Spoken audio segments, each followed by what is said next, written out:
so cheery.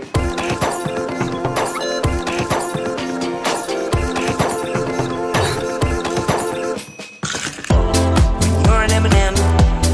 There's no point in wondering where your pockets are. Tasting smooth, creamy milk. Chocolate center. You're an M&M. It's alright. There's no sense in wondering where your pockets are. Little chocolate melts in your mouth. Don't worry, they say hi. Solid milk chocolate M&M's. I love being on TV when you're an M&M. Don't worry, it's alright. Solid milk chocolate M&M's. Don't worry, get in the ball. Little chocolate melts in your mouth. Do you think bite-sized candies? Milk chocolate. Do you think bite-sized candies? Creamy milk chocolate. Do you think bite-sized candies? I hope no one almond chocolate. Do you think bite-sized candies? Chocolate center. Milk chocolate.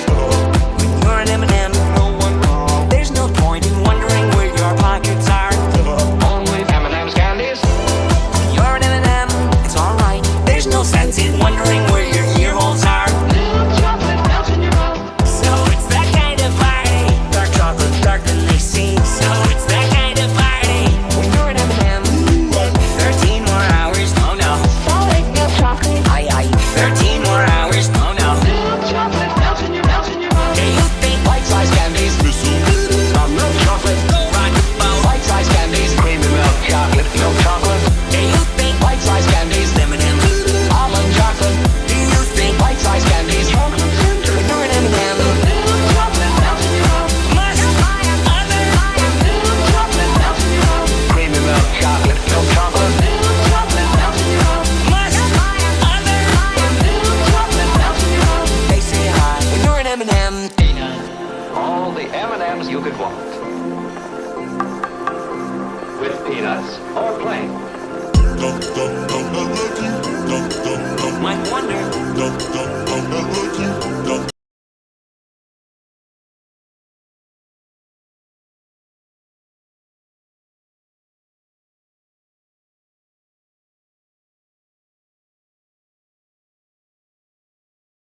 Weird.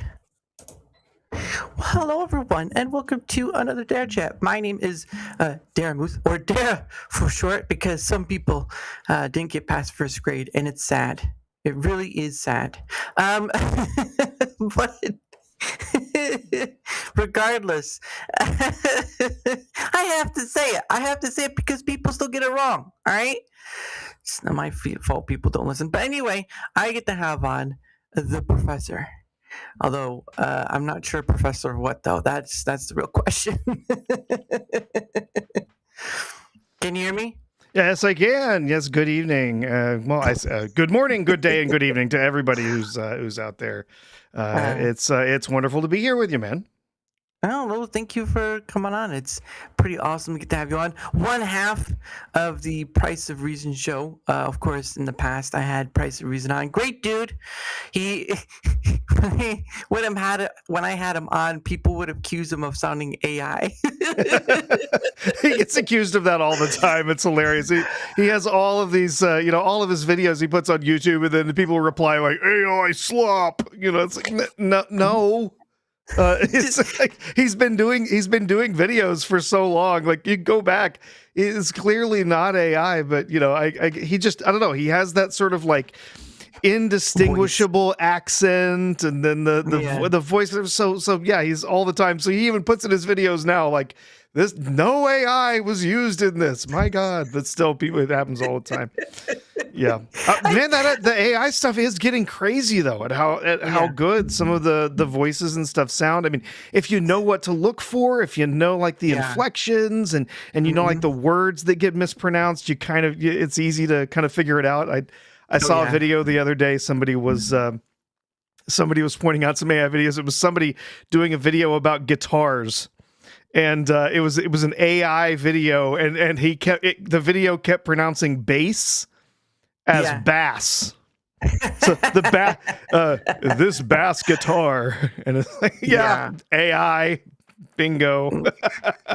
It's crazy. Yeah, you're not wrong, because I came across one and it was interesting. Now, again, people do fall for it. All right, it does happen. But there was this video, and in the video it shows, like, there was a whole caption with it. Like, there's this whole huge paragraph of like what was the video, but it was like the video was showing like an elderly lady. She was at like a hospital place and she was signing something, and all of a sudden there's like a dog nipping at her heel or whatever, and all of a sudden she goes down to reach and hugs the dog and all that stuff. And I'm like, people are like, oh, you, because there's a story that comes with it, right? It's like, oh, something's wrong with this lady. She's in the hospital. Her husband just passed a year or so ago. Blah blah blah. Sad sort of stuff. And and the video shows a dog trying to hold her dog and all that stuff, and people were in the comments like, like dozens of people in the comments were like, oh my gosh, how can I help this person? How can I? Come to find out, after watching the video, because like you said there, tells, I noticed that the pen, when the lady dropped the pen, it would just do like this weird amalgamation of things. And like, hold on a second. And then I did ask Grok, of course. And I said, hey, Grok, is this an AI video? And he said, yes, this has probably been used multitude of times. And I was just like, these people, oh my gosh. It's like people like, we hate AI. I get it. But like, you fell for it again. Yeah. So so many people will fall for it. There's so many people that are just they're not willing to think critically and challenge what they're seeing, and it's just like, oh look, I saw this video on the internet that this guy was doing something. I'm like, it's AI. Yeah. I mean, did you even like look at it critically for like 2 seconds? Like it's AI now. There's so much of that. It's just so easy to reproduce. It's so easy to fake stuff now. And it's honestly, it's kind of fun on one side because it's kind of hilarious that now like there's these amazing tools that are available to us to so easily create these things, right? Like, I mean, come on, my avatar here, like I use some AI image generation stuff to make the avatar, but I also spend time working with image editing software, perfecting it, tweaking it, adding stuff to it, adjusting colors, some stuff like that that the AI didn't get quite right.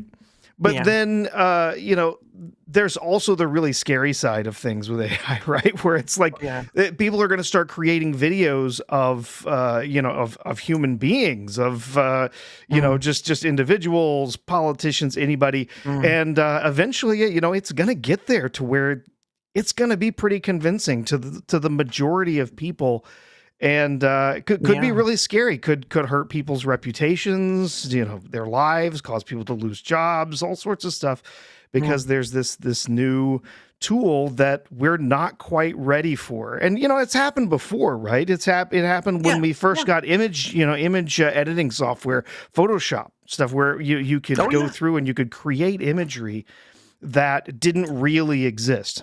And you could do so in a way that was very convincing, but we did in time figure out how to. I can tell that's edited, whatever. So I don't know. Maybe we're gonna have more people that are gonna start to understand that technology better. But right now, it's pretty wild. Yeah, and hey there, B-roll stage. Yeah, hey there, Adam. I've had Adam on before. Great dude, and his wife as well. Lovely people. But I think one of the things is like when you're talking about image, like I remember like not that long ago, but like when deep fakes were a thing, right? Like you remember hearing about deep fakes of celebrities and stuff, and they were doing things that they wouldn't be doing or whatever. And so you had that time period too where it was, but now it can be done in a I mean, even if it's done in a quicker stance, like you said, there's still some mistakes it makes. Like you had to do yours, even though technically your image is kind of not technically yours because it's off of a copyright product. But we're not going to get that. we're not going to go that far. I tweaked it. I made some edits. It's 25% different. It's 25. Yeah, George looks right now. I think he took my thing. Someone go get him. Well, that's George, don't worry about that. Yeah. Yeah. Well, it's this season now, not his. Yeah. Just spend the word. Well, thank you, good sir. Much appreciated. Yeah, I don't care about the creator program anymore. I haven't cared about it since the whole mandatory ad read thing from a while back. But I do appreciate you being here, Adam. Nice to see you again. Because sometimes it's just nice to see the old folks in the new folk home. Well, maybe just a maybe just a passing by home. I don't know. But no, it's one of those things where there is a wondrous to it, right? Like a lot of people I have seen, and again, the debate over it is going to be over the video part of it, the image generation part of it, the chat part of it. Like there's a lot that can be discussed about it because again, it is a sort of new tool, or it's a tool that is capable. It is a compilation tool, basically, and through that retrospect, it is be able to be a lot quicker. Because if you don't know, it's just like models, like layers, right? Yes, The models absolutely. are layers. That's what they call an LLM. Yeah, just so you know, you were asking, what am I a professor of? Well, technically, the name professor for my sort of online handle actually came around completely unrelated to me actually being an educator in higher education. It was kind of originally, actually, if you go back, you'll find my name on a bunch of accounts as Artoo B2. It was just something I was using for a long time.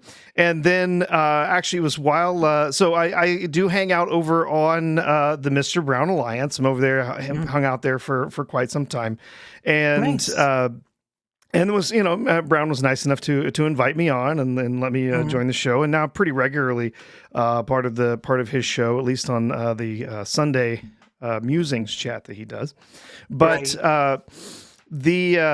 initially, it was during Ahsoka. It was during when he was reviewing the Ahsoka TV show. And I kept changing my name every week to different things. And I was changing it to General R2 and a couple of other weird things and was changing my avatar in the chat. And then there was a character that was that's a professor at the Jedi Academy, and so I used his avatar and made some changes to it and called myself Professor R2. And then if you change your name too many times on YouTube, it stops you from changing your name anymore. At least that's the way that it used to be. Like it would lock you out. And so I actually got stuck with Professor R2 for a while because it wouldn't let me keep changing it. And then I had the idea. It's like, oh, I could do this avatar with like the little, with the hat on it and whatever. Like started having fun with that. And then it just kind of stuck, right? But it's also amusing because then yes, I am actually an educator. I do teach in higher education, so it's kind of funny that sticks as well. So, yeah. Wait, am I allowed to ask what is the what's the word? What is the thing you teach? What's my specialty? What do I teach? Yeah. Yes. So absolutely, and I've talked about this before. So I am in business. Right. So I teach business, but specifically my area of expertise is in IT and information systems. So I teach a few different classes in a few different areas. I teach some entrepreneurship. I teach some IT stuff, but the primary thing that I'm responsible for is teaching students how to use Excel. That's what I spend most of my time, is teaching students to use Excel and trying to convince them that, yes, if they go to work for a company, they are going to be using spreadsheets every day of their life. And many of them do not believe me until they actually go get a job or they get an internship or something. And then they email me going, oh my God, I spend all day using spreadsheets. And I say, yes, you do. And what was that? I'm sorry. Yes, you are. Yeah. I have actually had I did have a student one year who came back, just stopped by my office. He had taken my class, and he had gone to an internship and done his internship during the summer, and he came back for the fall. And he came by my office. He said, "Hey, I don't know if you remember me. I was in your class." I was like, "Oh yeah, I kind of remember your face." And he said, "I just wanted to tell you that I went on my internship, and I had to go through like this basically Excel training.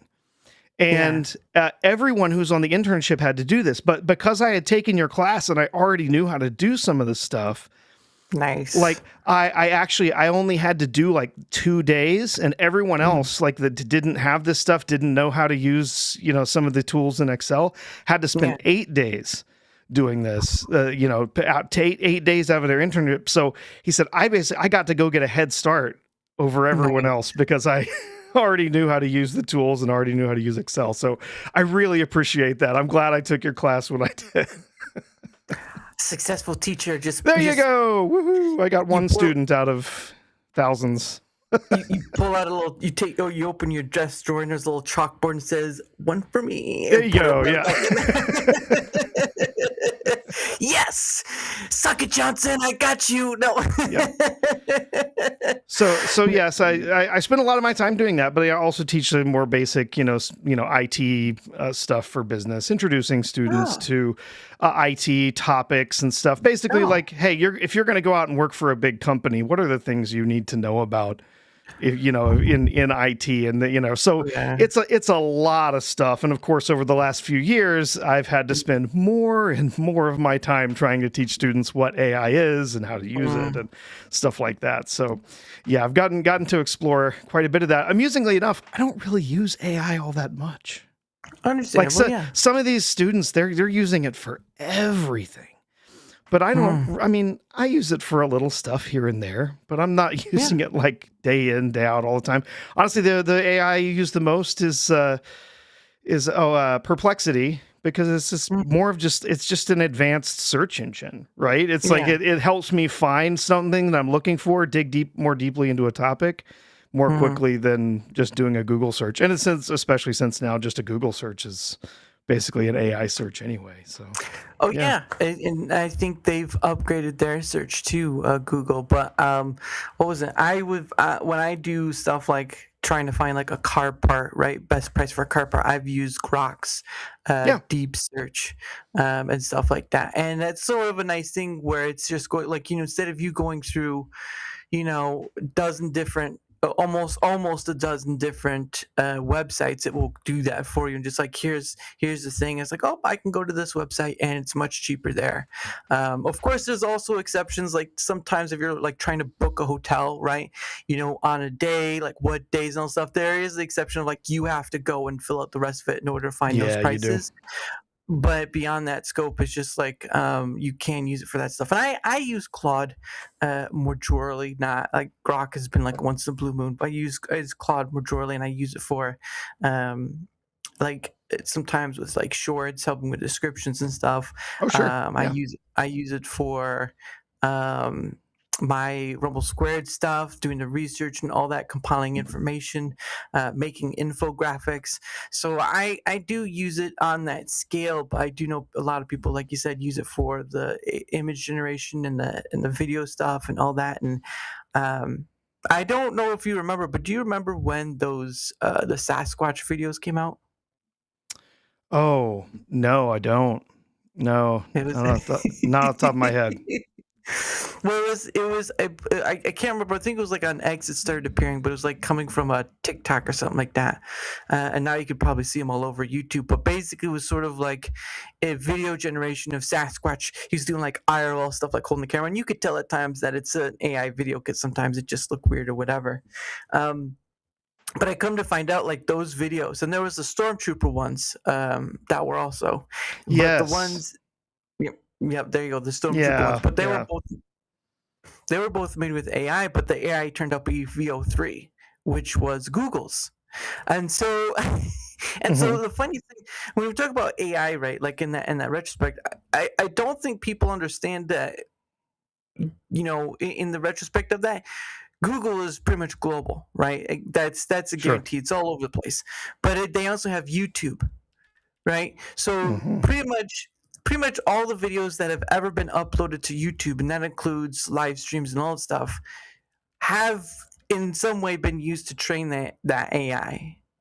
So yes, they have. Whether you like it or not, they're taking your data and they are using it to create new models. Yes, and Okay. they're using it to tweak their models and so on.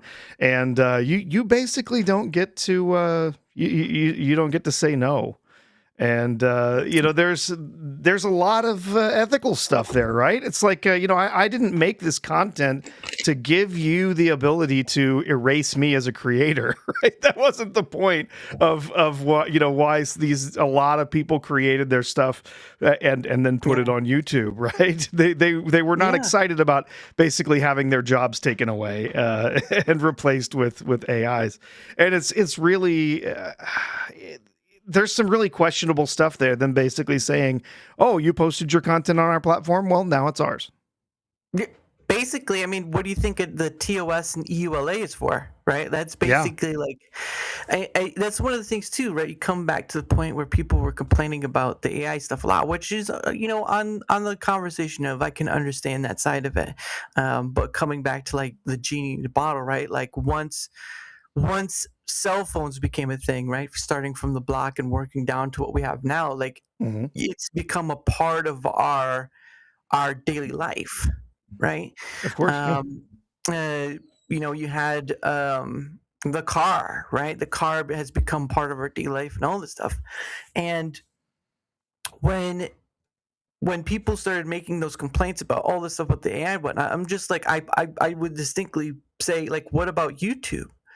Right? YouTube is basically the training ground for any of the video stuff that Google does. Like, I remember distinctly when in the creator studio, right, when you go back there and you see all your analytics and stuff, there when you go to the content tab in the area where the content tab is, you would see like live plays, but then at the very far left you would see the inspiration tab, right? Mhm. And if you would click on that, you would go there and it would like, what videos can I make? What are the topics I would talk about? Once I saw that tab, I was like, it's not going to be too far long before YouTube's going to be making their own content creators and keeping more of their money on their platform. Why would you give a bunch of people a cut of the thing? Maybe they keep like the big ones like Mr. Beast and so on, but like the small ones, why would you give those smaller people a cut when you can just make your own? And the AI is convincing enough, people at the end don't really care as much as long as it keeps that suspended disbelief portion. But Yeah. it's like you can make the complaint, but if you're posting videos on YouTube, you're kind of like slapping yourself in the face and saying, that's wrong, that's wrong, it's basically that. It's like you're beating Yeah. yourself up for nothing. I'm just like, do you not see the irony here? Yeah. Yeah. The very idea, that it's like, oh, we're just going to take your content, we're going to do whatever we want with it, and then you also have as has recently been happening, that running around slapping down all sorts of channels, taking down channels and whatnot for inauthentic content, when there's other channels that are flourishing that are literally nothing but AI created videos. And that was, as I was talking about the guitar video that I saw the other day, that was talking, it was one guy talking about a video that a buddy of his made, and basically this AI video stole his background and stole all this stuff to make it look like it was him, but it had like a different face. And then it was totally AI generated, and the script and everything was AI generated. The voice was AI generated. And it was like, it just literally just stealing views, just stealing from actual real content creators. It's scary. It's wild that kind of thing is just totally okay with YouTube. And I understand, on one side why that's okay, at least with YouTube, because eventually they're going to be able to put, they're going to be putting ads all over that stuff. And then they're going to mark that channel as AI and say, oh, we're never paying you anything. Right. So we're going to take your, you made content for us that we get to put ads on, and we don't have to pay you because you made AI generated slop. Yeah. It's just like you have Spotify, right? Yeah. But AI generated music, pouring that into their platform. And there's only one reason is there. Some people might listen to it. Some people might not.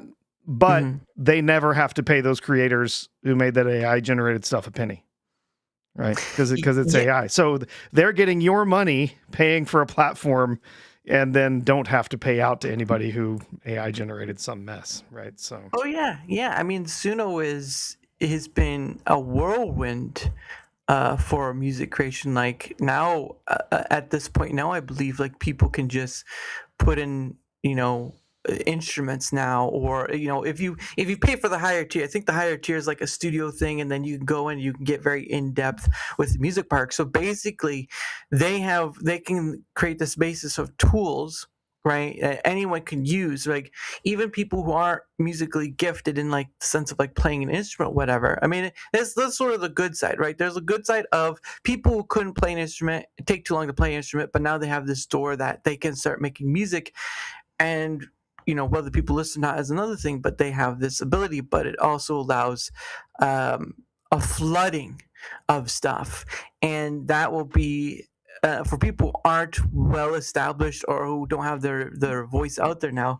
It's going to be very difficult. It's probably going to be much more difficult in the years coming forward for content creation, because you're basically training your replacements.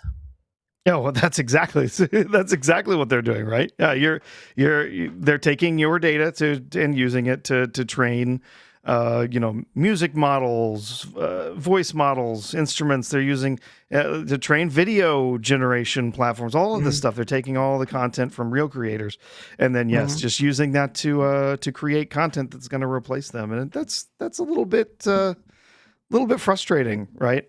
There's another side of it too that's kind of fascinating, because we do know, there's what they call dead internet theory, right? You heard of this? Yeah. That now all this content that's out there is better than half of the content that's on the internet just after a few years, is now fake. It's now just AI generated garbage. I actually saw a talk from a guy who showed how he was able to basically stand up and create an entirely new website with all of these articles. How you go to some of these like consumer sites, right? Where they have like the listicles, right? You've got the best toaster oven or whatever, right? where they were able to basically stand up an entire site with listicles and ads and all of the stuff that would go with it to create, where that is something that, historically someone would have set up and curated. They'd be writing the articles, whether the articles are good or not, but they would be setting up and writing all of that stuff and creating all of those articles so that they could get some web traffic, and then they get money from ads and whatever. Yeah. Well, literally able to stand up this entire AI generated online site like that in a day. And within a week, getting hundreds of visitors a day onto this fake site that they created. And now all of these AI platforms, we have to keep feeding in new content for them to keep learning, right?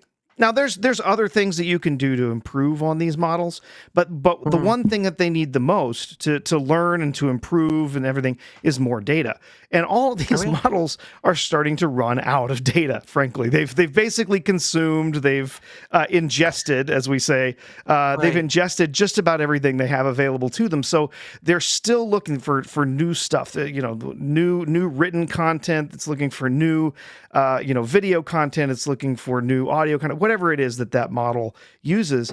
And the truth is that now it's basically ingested all of the real content that's out there.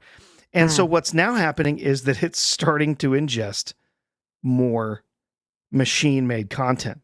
These models are bringing in, they're gobbling up content that was just made by AIs. And what we've actually found, if you look at the research, is that we say we've got an LLM. It's been trained to do all this stuff and recognize human language and talk like a human, write language like a human, whatever. If you start feeding machine generated, AI generated data into that model, it starts getting dumber.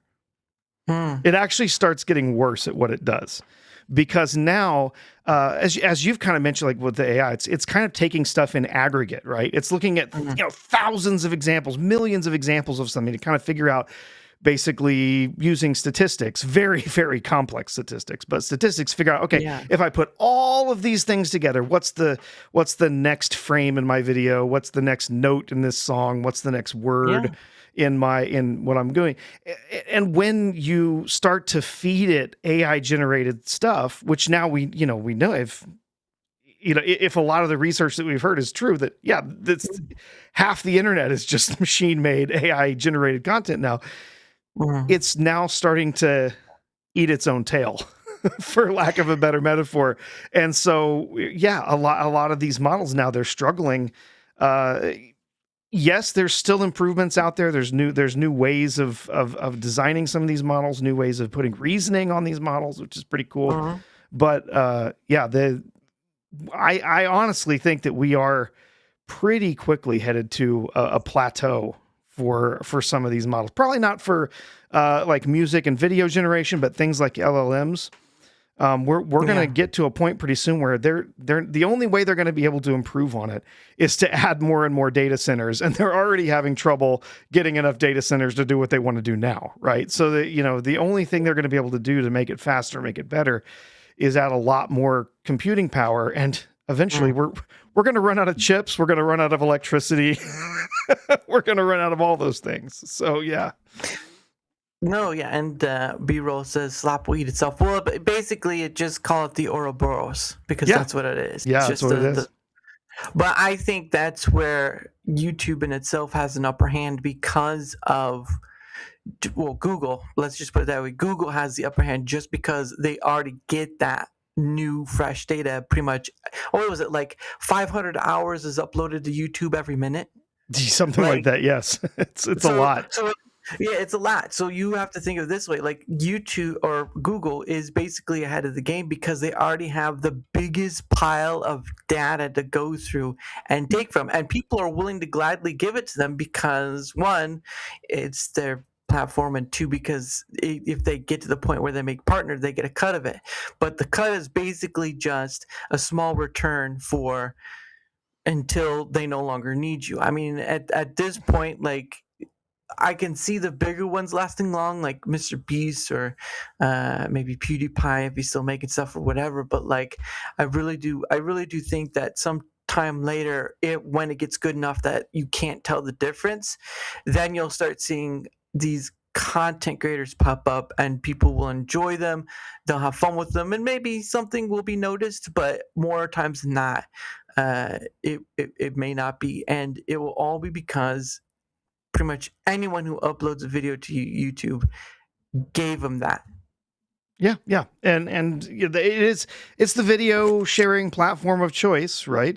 A lot of people are wary of some of the other platforms like Rumble, like Kick, like, some of these that they're either not sure as to how to use it, or not sure they're going to find an audience, or all these things. They think, YouTube's got the built-in audience.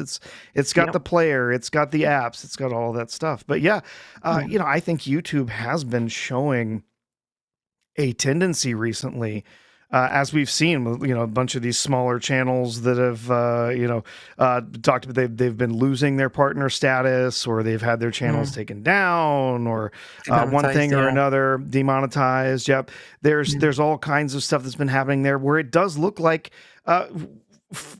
for whatever reason, that the people higher up in YouTube have decided that what they want is to basically become another streaming platform, like Paramount Plus or Disney Plus or something, right? Where they want a handful of hand-picked creators that are going to be making stuff that they approve of and they're good with, that are going to be able to earn something along with the actual platform itself. But a lot of people are, that are putting into the system are never going to see anything back. They're just going to be the small fry, and YouTube isn't going to isn't going to care about them. Yeah, which is sad because that's how YouTube became YouTube, right? That's how YouTube became the platform of choice. That's how we got a Mr. Beast. That's how we got any of these now big creators. Is they started small.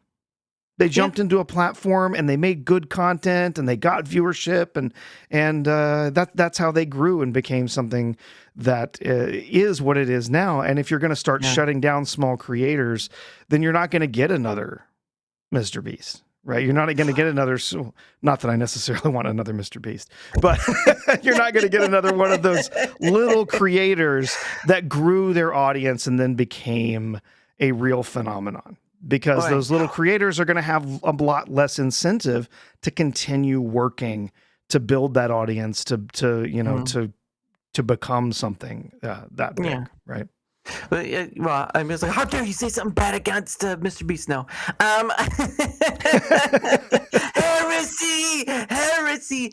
No, it already is difficult now because, again, like it's stated, is that YouTube is the I know Twitch is its own thing with live streaming. It's sort of the live streaming platform, but YouTube is pretty much the go-to platform people want to go to because of what they offer. They offer tools that work. I mean, yes, there are some exceptions to the rules, but the point of the matter. And B-Roll says, but YouTube clearly prefers private equity-backed, homogenized content, not authenticity. Well, I mean, I guess you could say that with Mr. B stuff because he does a little goofy, but well, let's just be honest, he's a bit goofy. But yes, I just think that even now it's difficult to be a content creator on YouTube because the pool is big, but like people are aiming for that. And you're right, YouTube started out as a place for people to put their videos. You could, if you were to go back to like when the three dudes who made YouTube, they were like, we just want people to enjoy themselves, put videos up here, spotlight, all that stuff. And then once it got sold to Google over time, that sort of became Google's place and data place and all this stuff. And again, once we come to the AI factor, like people need to understand that, you may love it, you may like getting the money if you're partnered, you may like the money out of it, but you are essentially handing them the keys to replace you. The smaller ones, yes, bigger ones might go a little longer. It just depends. But people can't assume, and I can't assume that it's gonna fully outright happen, but people can't assume that it's not going to happen either. Like future, it's almost like you would have to, and this is another question too that comes to mind, is like, if you put your stuff on YouTube, is it still yours? That's the other question, right? Because people, they do the whole TOS, the EULA sort of spiel, right? They go through that list, they don't even read it, they just press yes, I agree, and all that stuff. Like even the TOS on YouTube. So when someone puts their stuff on YouTube, do they still own it? Because they can easily just like that to your stuff, and it's just like, where'd everything go? And so that's another thing too that people have to ask themselves is like, if you put your stuff on a platform, doesn't matter what the platform is, do you still own it? Is it still yours? Yep. How far does that, because technically, if you would say, oh, well, you made that, you uploaded it, you have copyright, right? That is, how that belongs to you. However, if you read the, TOS for something like, like YouTube, you're also saying they have the right to host it, they have the right to display it, they have the right to distribute it. Now, they have the right to use it to train their video models, and so at that point, you do have to ask, like, how much of my ownership am I actually getting to keep over this video? Yeah. Is definitely a question that, and it's something that comes up a lot when you talk to creators on YouTube, when you talk to somebody who's like an entrepreneur. Again, coming back to what I do as my day job. They are curious like about these things. Like, well, if I use this platform, what kind of rights am I giving them to what I do? What kind of rights am I giving them to YouTube or to, a web hosting platform like Wix or something like that? Like, do I, what do I actually get to keep rights wise to this material? Am I giving away something that might be a problem for me with my business in the future? Yeah, that's and again, it's sort of like it feels like it's a catch-22 where like if you want to create something, because content creation has now become a big part of people can do it from home, and some are very successful, right? But if you want to keep doing it, you got to keep uploading to the place that gives you those things. But in turn, you're doing the back end. It's sort of like, again, it's sort of like slapping yourself and calling YouTube out. It's like you could do that all day long, but they're so big that like you're basically screaming into the void, and only a few people are going to hear you. Some people will have the same issue, but like it takes thousands upon thousands of people to get something done on from YouTube's end on Twitter X. Like you there's this thing where it becomes a almost not a pointless endeavor, but a hill so tall that you are going to be climbing it for the rest of your days if you want something done, right? Yes, yeah. It's like the old euphemism. You can't fight City Hall, kind of a thing, right? It's you can't fight the YouTube platform. How are you possibly going to get through all of the stuff to get recognized for whatever that this was okay or that was a problem or whatever? Yeah, it's a challenge. And of course, now it's even a challenge to get to those thousands of people that work for YouTube. Most of the time when you talk to them, what are you talking to? You're just talking to some AI agent. And it's very rare for anybody to actually contact a real human being to have them address an issue. Unless it becomes something major, unless you're a big enough creator that they actually pay attention to you. Often you're just screaming into the void, honestly. Yeah. It's the fascination of and going back to like the do you own a content, like even on like Twitch or Kick, like those streams only last for a long while and then they're gone, right? Yeah. Like you don't get them anymore. If you have them placed on like YouTube or Rumble or whatever place holds on to the VOD stuff, that becomes another question. But once they delete them, like what then does that become? You no longer whether they still have that data or not is a different question, because I don't know. But like your stuff is gone, and that's why you see people upload their like shorts or VODs to YouTube, because they can't keep it on Twitch or Kick because they just disappear after a while. And so again, you have another problem with this whole content creator sphere where it's basically like if you're not on multiple platforms, then you're really in a spot where you give one platform this total control over your content, right? Which is Yes. it's just as bad as to some. It's just when people make that AI is bad remark, that remark is just the putting all your stuff in one place is just as bad as those people that make that bad AI remark, because when a single entity, right, a single platform has that much power over what happens to your stuff, like with you seem like you're talking about the inauthentic stuff, right? People got Yeah. demonetized or got their accounts deleted. Guess what? That's people's life, like with just for YouTube alone, that is people's life work in one place and it's gone. Oh yeah. Yes. It's just gone, and I'm just sitting there scratching my head like, why didn't you put it elsewhere? Why aren't you at least making sure that your stuff is not just owned by YouTube? Because again, if you put it onto the platform, there is that kind of question, like, do they own it now? Is it still yours? That sort of thing.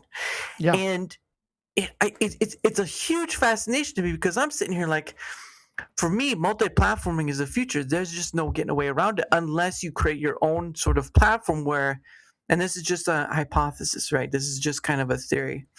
One day, I believe, I feel like people, like the web, the internet, is going to be a place where people can have their own server and all this stuff, and the internet will just be a randomizer to those different places where people will show off their videos. So think of it this way. Your video platform, right? But on a smaller scale. All it does is it contains only your stuff and your stuff alone. And so, but people can traverse through a website or whatever. Well, a website, of course, but like to your name website and go and just see your stuff. And then they don't want to see your stuff anymore. Well, then they'll go to another name website and then go to there. So maybe that will be the ultimate future, is when people have their own website and that will be their own platform, and then people come to there. But that's just like, just in seeing how this stuff goes, that's just like a thought theory of what could possibly down the road, but not everyone can afford that. So there's that too. Yeah, and honestly, what you're kind of talking about is some of what makes up some of the ideas behind what's called Web 3 or Web 3.0, where the idea is that it would be decentralized. So instead of everybody, everyone's got, I'm hosting my stuff and it goes on this particular server over here that I pay this guy to host it on this server, whatever. It's decentralized, so it's spread out. It's not just all in one place. It's all coming from a bunch of different places. And if you've got a server, maybe your server has some of this data on it. It's got some of that data on it. It's got some stuff from over here and over there. And then there's another server over here that's got some of that data too, but it's also got stuff from these other places. And so you end up with this very open and decentralized idea. Now, that's cool. That would be awesome. But at the same time, that's going to require a massive amount of cooperation to have these decentralized networks. It's going to have to use tools like blockchains to make sure that individual files are the same file here as it is over there, as it is over there, and that there's a lot of technical issues with trying. Because trust me, there have been people who've been talking about this idea of a decentralized internet for 20 years, right? And these ideas of this is how we could do it. This is how we could implement it, and it's so wildly complicated to get all of that to work. Ideally, that's exactly what we would want, right? It would be not just democratized, but it would be decentralized in a way that no one person, no one company has control over your video or your web page or your content. That it's now part of this sort of bigger collection of things. And if Google decides, well, we don't want you to see that web page, or we don't want you to see that video, they're not going to have the power to take it down. But we're not there yet. There's so many technological, issues in the way. And of course now, everyone's focused on AI stuff now. So and that's going to be that future for many places like Microsoft and all this stuff like that's going to be the future. And B-Roll says that's how it was in the 90s. As long as the internet is for profit, exposure will never be random. And that's understandable because, again, the internet, right? The gateway to the internet is not decentralized, right? Because we have to go through Comcast. You have to go through, Starlink. You have to go through any other Spectrum and all these other companies out there. The ISPs. The problem of it is, though, is that no one has, at least from my perspective, if you don't take care of the place to enter in, the gate area, then any conversation after that, like decentralizing the network, internet and all stuff, is a pointless endeavor because you have to take care of the entry point first. You probably could build on a slow basis like the internal, but the entry point is like the biggest hurdle I've not heard people tackle. Is like, because again, you have to remember the internet is mostly connected by fiber optic cables in the ocean. Right? It's like there's sea cables all along our ocean floor across this great earth. That's our entry into the internet. It's just basically it's basically a WAN. Wide area network. That's basically what the entire internet is a WAN. But the problem of it is, though, is that is a gated internet. Yeah, of course. Yeah, you've got your ISPs, and in some places, you do have choices for ISPs. Right. Yes. In some places where you live in an area and you've got AT&T or Comcast or Spectrum or Verizon or whoever it is that offers internet, and you can kind of pick and choose who it is that you're going to choose for your ISP and whatever. But the truth is that's the case in a lot of very populated areas. That's the truth in a lot of other countries, geographically smaller countries. Where they've got their infrastructure there, and you can kind of choose who you want to have as your service provider. However, in the U.S., that is not the case.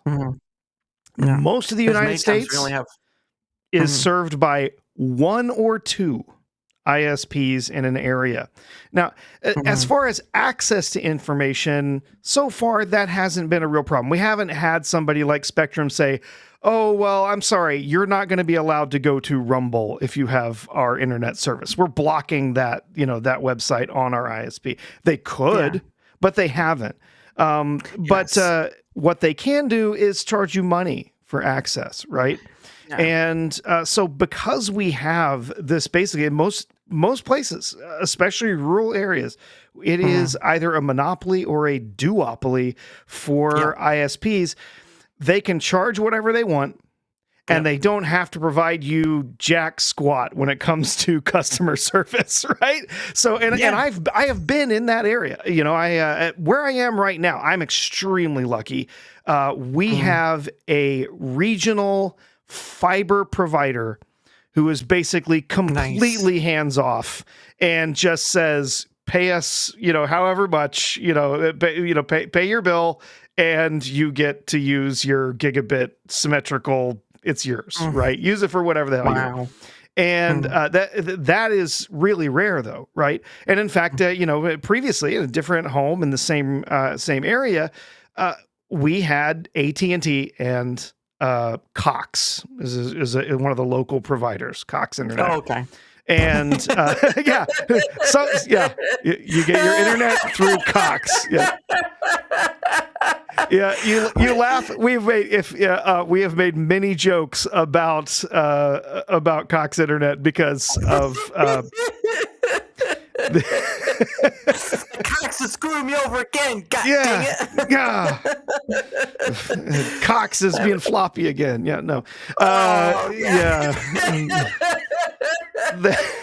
But so we laugh. They are absolutely one of the worst internet providers in the entire country, probably in the world. Wow. They are terrible. So literally the only choices we had where we previously lived were either AT&T or Cox. And while Cox, I could pay them for a service, I could pay them for internet service and get, by their numbers, 5 times as much bandwidth as what I could get through AT&T through just using old school DSL, right? Oh, I could get 5 times as much speed from them technically, but because of the way that cable internet works, it's just like it's going over the same cables that cable TV and all that stuff is going over, and it's limited. There's only so much bandwidth going into your neighborhood on the trunk that runs into your area. And they were serving way too many people off of the trunk that came into our older area that we lived in. And so up at 4 a.m. when nobody's using it, you'd get your 500 gigabit service or whatever. During the day, when everyone's up watching television and using the internet, you'd be lucky to get 15. Like, it was terrible. So the nice thing was, at the very least, we did have AT&T, and the cabling that was running, the copper that was running into our house for AT&T DSL was fairly new. They had refurbished it in recent years. So we got it was 56 megabits or whatever. It was more than that. It was like 200 megabits or something. But it was pretty stable though. Like, it was we paid them for their highest level package. Whenever we had trouble, they didn't care. It was next to impossible to get help. They were awful, but they were still better than than Cox.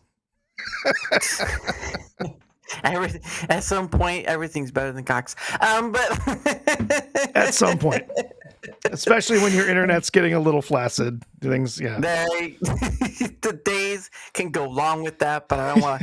I don't keep butting in with that. But then B-roll says, but then you get filtered by a for-profit search engine, which is, again, Google and stuff, but I use Brave, and while you can there's you can pay for extra stuff. It's still free to use for their search engine, and it gets better over time. Yeah, and you've got plenty of other choices out there. Brave is a good and a good browser too. I used Brave for a long time, and then you also have other search engines like DuckDuckGo that are relatively clear of any of that stuff. It's not steering you towards the most profitable web page. It's just still finding the best result for you. Which you're not going to get on using a Google search engine anymore for sure. Yeah, well, no, because again, coming back to the AI stuff, it's like they're pointing to that point, and I remember. So there's a channel I've watched, well, mostly listened to, but I watch on YouTube. It's called Asian Boss, and he talks about many different topics. He talked about like the Strait of Hormuz when the oil thing's still going on. He was talking about FIFA and all that stuff with it, and the recent one he was talking about India.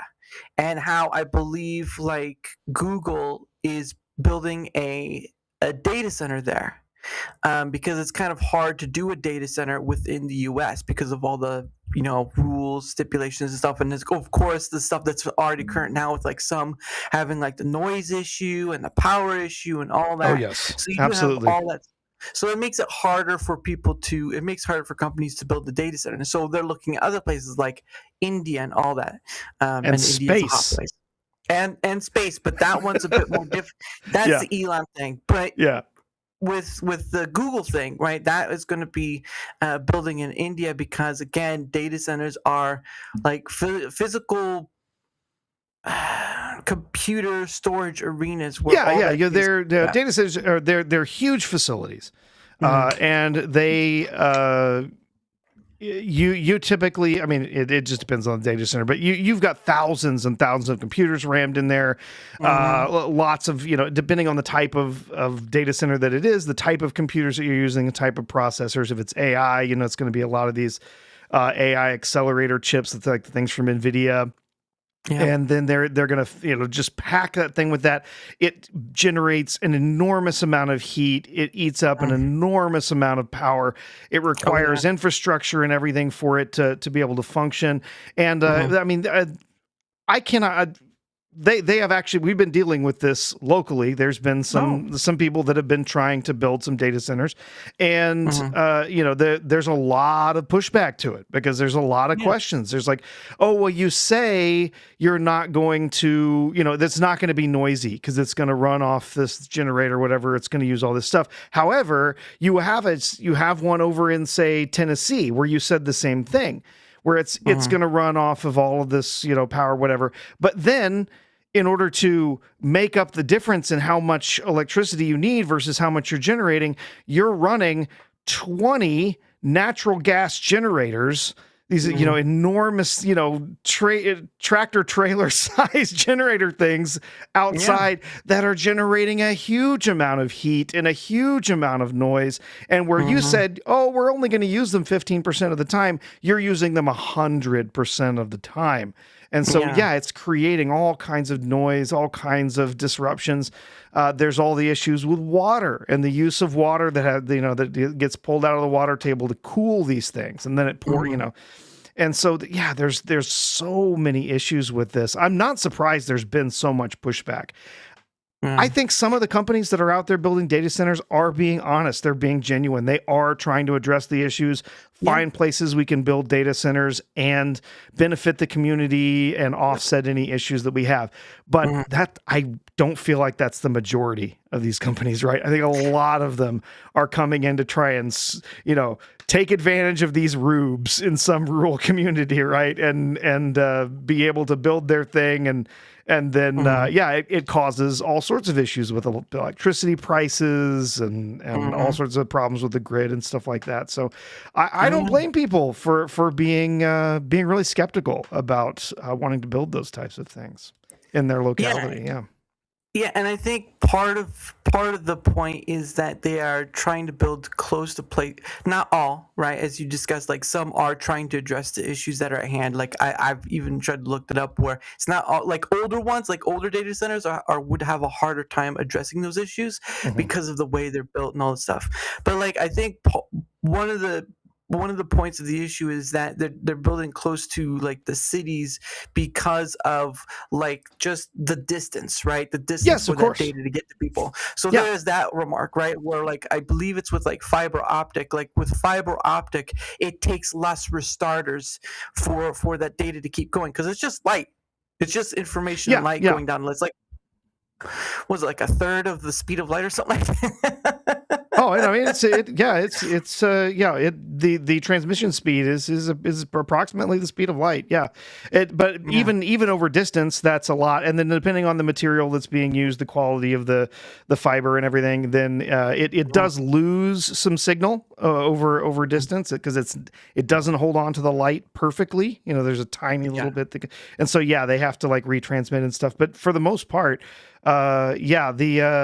the reason that they want to build all of these data centers close to the towns is because the speed at which they can interact, they can send data back and forth, and and they want to build lots of data centers so that they can spread out that workload across many different data centers. So that you're working with something that's local. You're not when you log into Claude, it doesn't always have to go to the other to the other coast to get to it. It doesn't have to go all the way to California and then come back to you, right? It's the same thing. We have something called CDNs that have been used for years. YouTube uses them. Like everyone, if you're using any streaming platform like Netflix, it uses these. Where what they do is when you have a collection of content that you want to load, when you log into Netflix, it doesn't go to a server in California, right? It sends a signal to a server in California, and then it basically that server says, "Okay, where are you?" Yeah, and it sees that you're in North Carolina or you're in Florida or wherever, and then it says, "Okay, well, for you should go over here." Like if you're, say you're in Florida, it says, "Oh, well, we've got a server in Miami. Go there for your content because it's closer to you, which means you're going to get a better connection. It's going to be more responsive, whatever." And it's the same idea here with building out those data centers in lots of different areas. Yeah. Yeah. Because I heard that about Netflix, where it's like they put about enough data centers for that the transference of like being able to go watch a movie, the quickest one will be there, and so it won't be as like because the longer the distance, the longer the wait, right? Like even with the highest, absolutely, you have. I mean, there's various different issues that you have along the way with the transmission speed, but there's also the speed at which it's responsive, right? Because you send a signal out, the signal has to get to the server, and then it has to come back to you, and so there's that issue there. So that they can get it closer to you, then they can minimize that. Yeah, because that's one of the things that I know. Elon has been about the Starlink and all that stuff, and just what comes with it. But the problem of it is, though, is that satellite still has that latency issue, right? Absolutely, like, here on Earth, we're just connected by cable, and so there is a latency issue, but it's minimal and gets minimal over time. But like with satellite, it still has to do the bouncing off, and then all the satellites are moving around and all this stuff. And so like that's the issue that I'll still have, is like there's some people who have great reception of using satellite and whatnot, and it's come a long way since once first satellite was used for that kind of thing, but it still has the latency issue where it's still more than what's here on the ground, and they're still affected by like the stuff that happens, like if a sun, not a sunburst, but a CME happens or stuff like that, stuff can affect it more than it would on the ground. And so you have that kind of danger too. So when you had mentioned the out in space more, I can kind of understand that, but you're putting your stuff in a position where all it takes is like one misstrike and it one bad sunspot and out goes the lights for your data center, right? I mean, that's very true. Yeah. Look, there's a meteorite coming from the sky. No, I think that's just satellite number 2006 falling out. Yeah.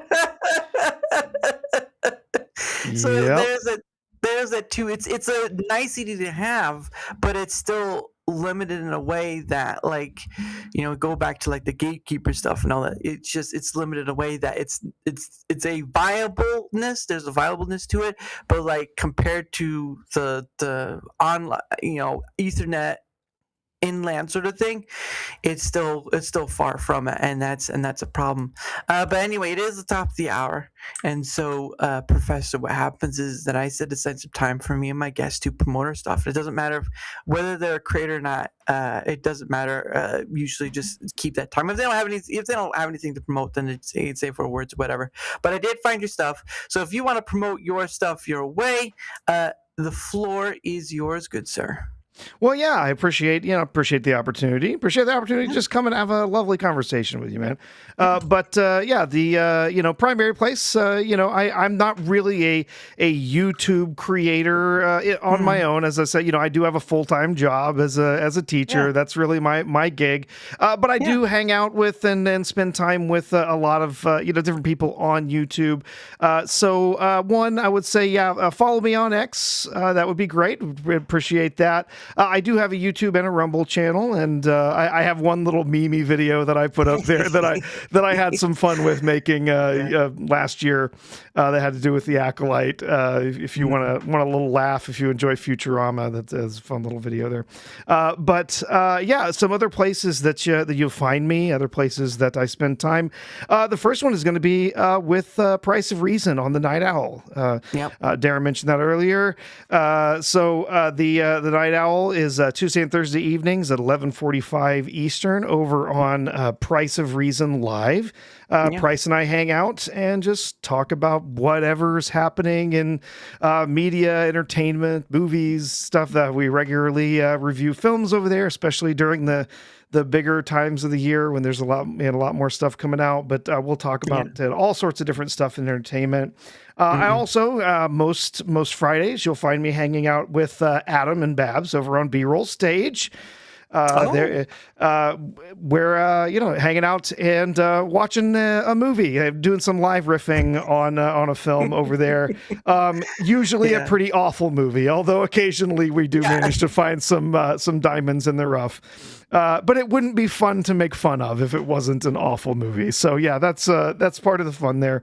Riffing on some films and some shorts and stuff on Friday evenings, 9 p.m. Eastern. Oh, I bumped my buttons there. Sorry. And then also often hanging out with Mr. Brown on the Mr. Brown Alliance over on YouTube for his Sunday Musing show. And that's typically on Sundays at 5 p.m. So, and yeah, that's just time to... kind of looking back at the week that was on social media and talking about whatever is happening in entertainment and whatnot. Yeah. So yeah, it's sort of like Cox. Calling yourself the Brown Alliance is kind of like. So what kind of alliance? We're the Brown Alliance. Okay, sure, yeah.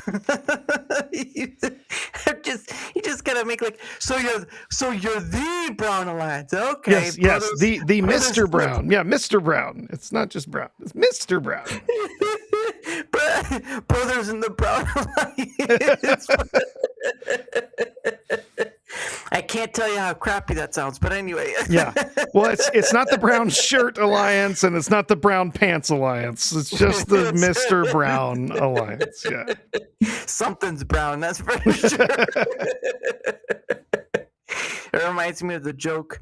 I remember there was a pirate and his crew, and they're going out to sea, and they're gonna fight these other pirates. And the captain says to his first mate, "Go get me my red shirt."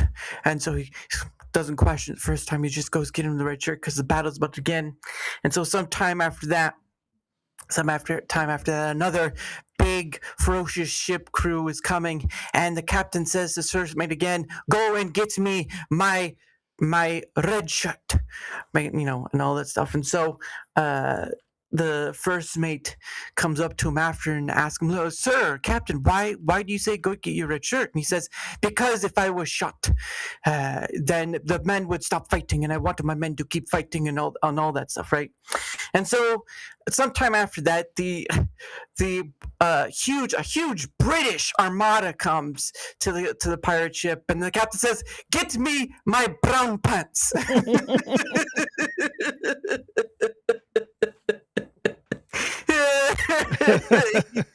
He knew he was in a deep dire that day. Yeah. But that just reminded me of that. Oh my goodness! But anyway, yeah, all his links will be there down below. Even if he's mostly just on Twitter X, the other there are there just in case something. I always try to promote all the links that people are at, because and that's the funny thing too. Just before we move forward, is that a lot of times people, they promote usually they promote the platform they want to promote, like the only place. Sometimes they promote the only platform that that they want to promote, and then that's it. They don't promote anything else. And sometimes these people are on multiple platforms. I'm like, Sure. You need to let people know where you're at, because again, we're at this time where being on multiple platforms is going to be key for the future of content create, at least from my perspective, right? I believe that being on multiple platforms doesn't matter if it's like just one more platform than your main one. Being on multiple platforms is a safety net. It builds a safety net so that if one platform takes you down and you're still good on the other platform, you could at least in some way manage to download that stuff and put it aside, because again, that's the future I see. I don't see it just being one platform anymore. Absolutely. And you have to do that. You got to kind of protect yourself. Again, putting on my professor hat, business professor hat. If you're going to be running, a business, again, I've talked to students doing this. They're starting a business and they're running that primarily through Instagram, right? They're running their business there. That's where they're, getting contacts. That's where they're getting a point. Oh, that's not a good idea, Devastator. No, the white, a lot. No. We're okay here. Look, hey, I'll let you this know. The light that comes from the sun is the white light, right? Yeah. But if you put that light through a prism, it becomes the colors of the rainbow. So basically. It's everything. Yeah. There you go. Yeah. which can go in the wrong way too, but still, I'm just trying to make a nature point. Yeah. So what I was saying was that it's like we got these people they're running their business through Instagram, and you have to say look, if you're running your business through Instagram, what happens if Instagram decides you can't run your business there anymore? Oh yeah. What if they decide to shut down your account? What if you lose your password? Or your account gets hacked, or whatever. Oh, yeah. Like, what are you going to do? How are you going to contact your customers? How are you going to tell people what's going on? What are you going to do to keep your business functional, right?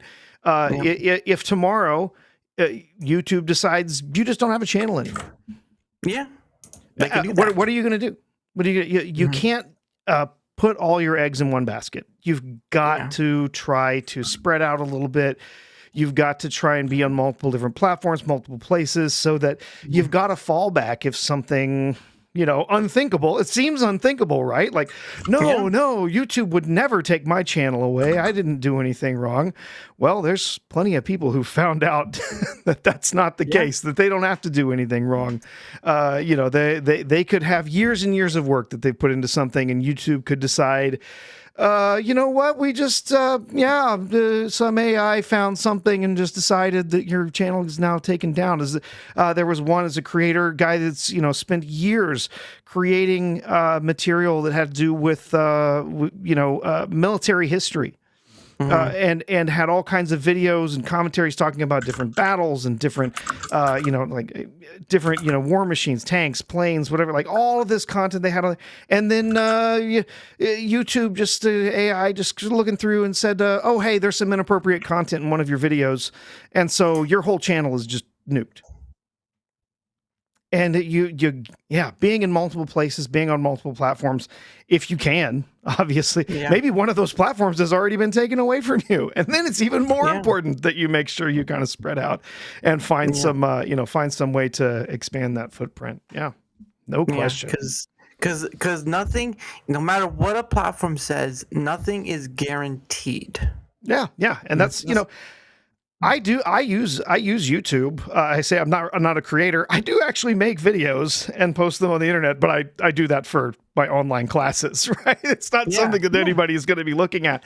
But all of the online lectures that I make, I mean, I put lots of time into those to really make solid videos with graphics and transitions and making sure I've got subtitles and all of this stuff in there so it's accessible. I put a lot of work and time into it, and I host them on YouTube privately because it's the most accessible platform. I don't have to worry about it going down. We have a platform that is paid for by the university, but it sucks. So I don't really use it. And actually that saved my ass more than once, because that online platform that we pay for just disappeared. One time it got hacked, and everyone's stuff, everybody who had their online lectures on that platform, gone just instantly.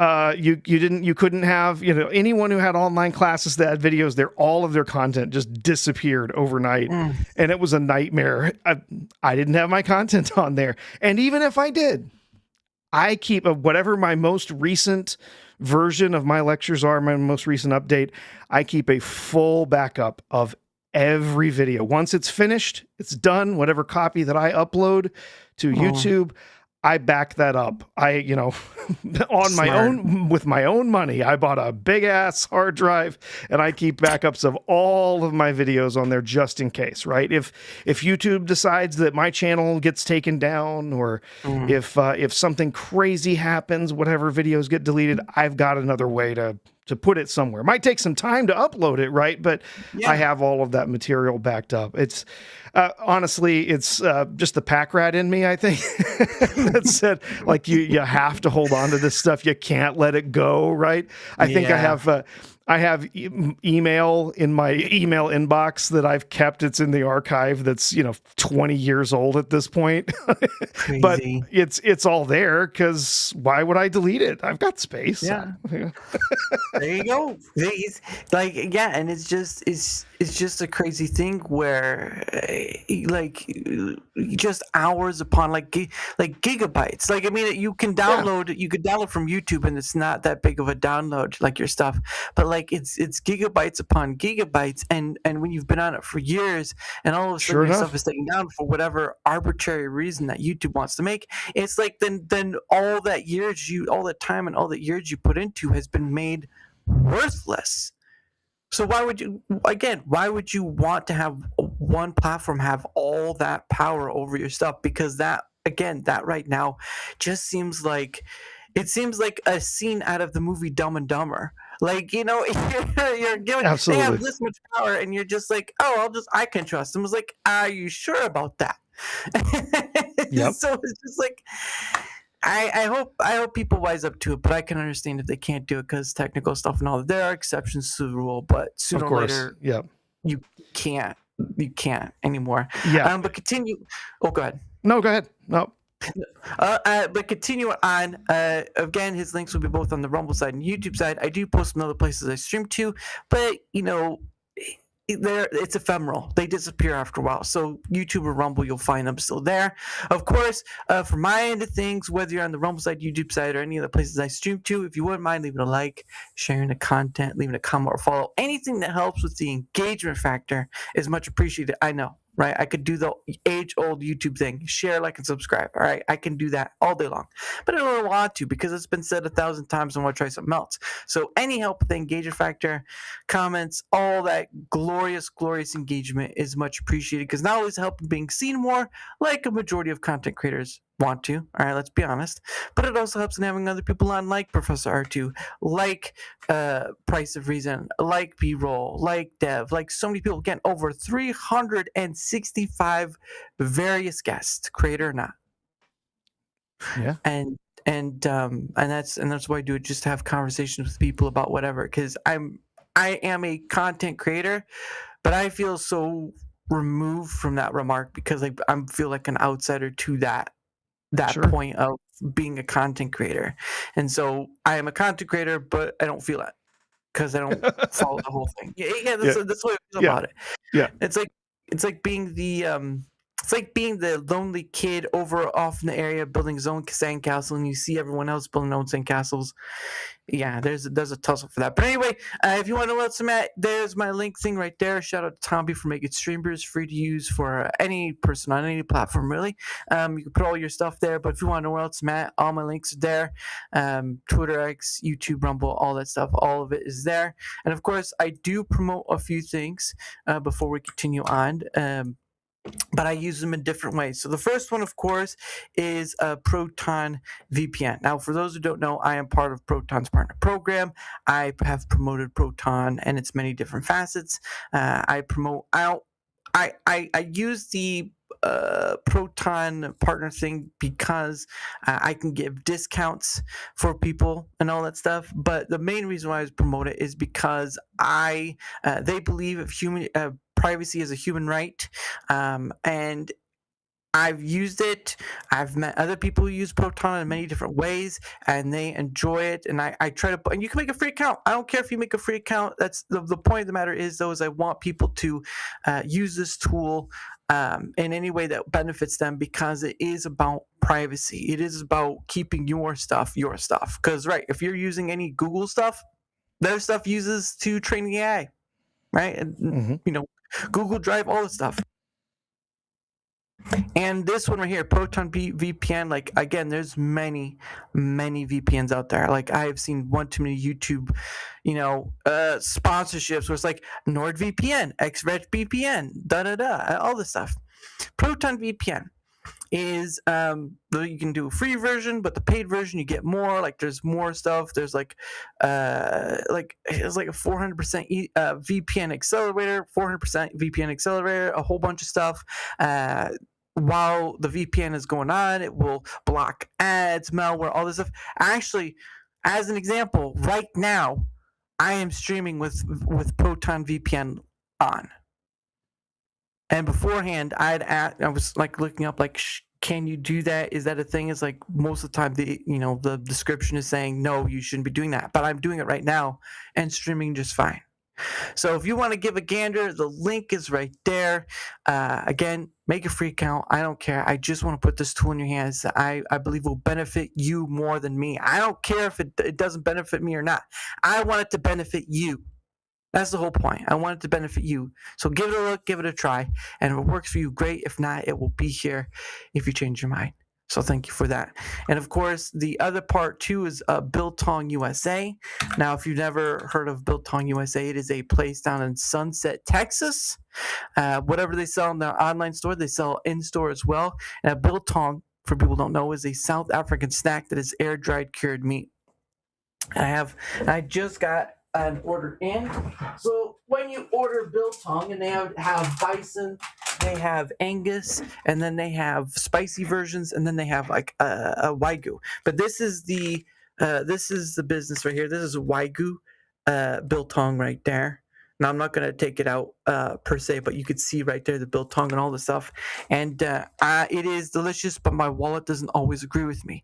So I have to be careful. You want the thing, but your wallet's like, are you sure about that? I guess not. But I've had the gentleman on, the owner on. His name is Anton Greatdude. He's actually from South Africa. And funny thing is that he met his wife here in America, and he's a legal immigrant. So him, his wife, and his kids down there, they run the business. It is a family business in America, making an American product. And I distinctly remember a few years ago, people were clamoring for more made in American products. Well, there you go, right there. There's the link. Give it a look. They sell more than Biltong. They sell sweets and treats from the UK. They sell teas. They sell coffee. They sell even toiletries, okay? They sell toiletries. So just give it a look. Link is right there. Of course, if you use code DARA, it will save you 10% off because it is a 4-letter word you should be saying, because some of you are saying the 4-letter words you shouldn't be saying. So I know who you are. All right, be careful out there. But the link is right there, and the code is right there. And again, it goes to support a family business here in America, and they make an American-made product. A lot of you are clamoring for more American-made products. There's one right there. So thank you so much for that. But yeah, that's just the things I promote. I know a lot of content creators do sponsorship videos and whatnot. But for me, I don't really care about getting anything back out of it. I support them because of the many different aspects that they give. And I guess that, again, going back to me saying like I feel like an outside of content creation, I guess that's sort of like a discernment to myself, because most of the time, as I'm pretty sure you've seen as well, is like majority of the time content creators are making a business out of it. They're trying, making money off or whatever. Not all of them are in it Absolutely. for that, but a big chunk of them are. And this is where I feel like monetization as a whole, right? Beyond the scope of like having videos that you can share out and other businesses can see, and sponsorships and all this stuff, but like monetization of platform, I feel like it did change the game of making content and making a business and all this stuff, but it also made this thing that is very to the clicks, to the likes, all the things that it sort of changes the way of what content creation first started out, when YouTube first started out in 2005, right? It was just about posting videos, whether it be funny or informative or whatever. They were just posting for people to see, and all you had were likes and comments. That was it. But now you added monetization to it, and it's changed the game of what the meaning of content creation is for a big chunk of people. And I'm just like, what does it mean at the end of it? Like I'm glad for the bonus of making some money off it. Sure, I'm always grateful, but like it's not why I do it per se. Do it because I get to talk to people like yourself and Price and so many others. But like with that remark, like from your perspective, I know you're not a content creator, but like you still do stuff with Price. So like from your perspective, yeah. I mean, when you look at it, and again, I when I see things through my prism of having been educated in the business world and learning about how to monetizing things, turning taking something and turning that into a product, and now being able to sell that product and stuff, I totally understand why we do see what you're talking about, right? There is this transformation from being a creator who's making something for the love of making something because they want to see their vision out there. They want to, whatever it is, whether they're making a film, or if they're making, streams online via movie reviewers, or they're whatever it is they're doing it because they love it, doing it because they're having fun with it.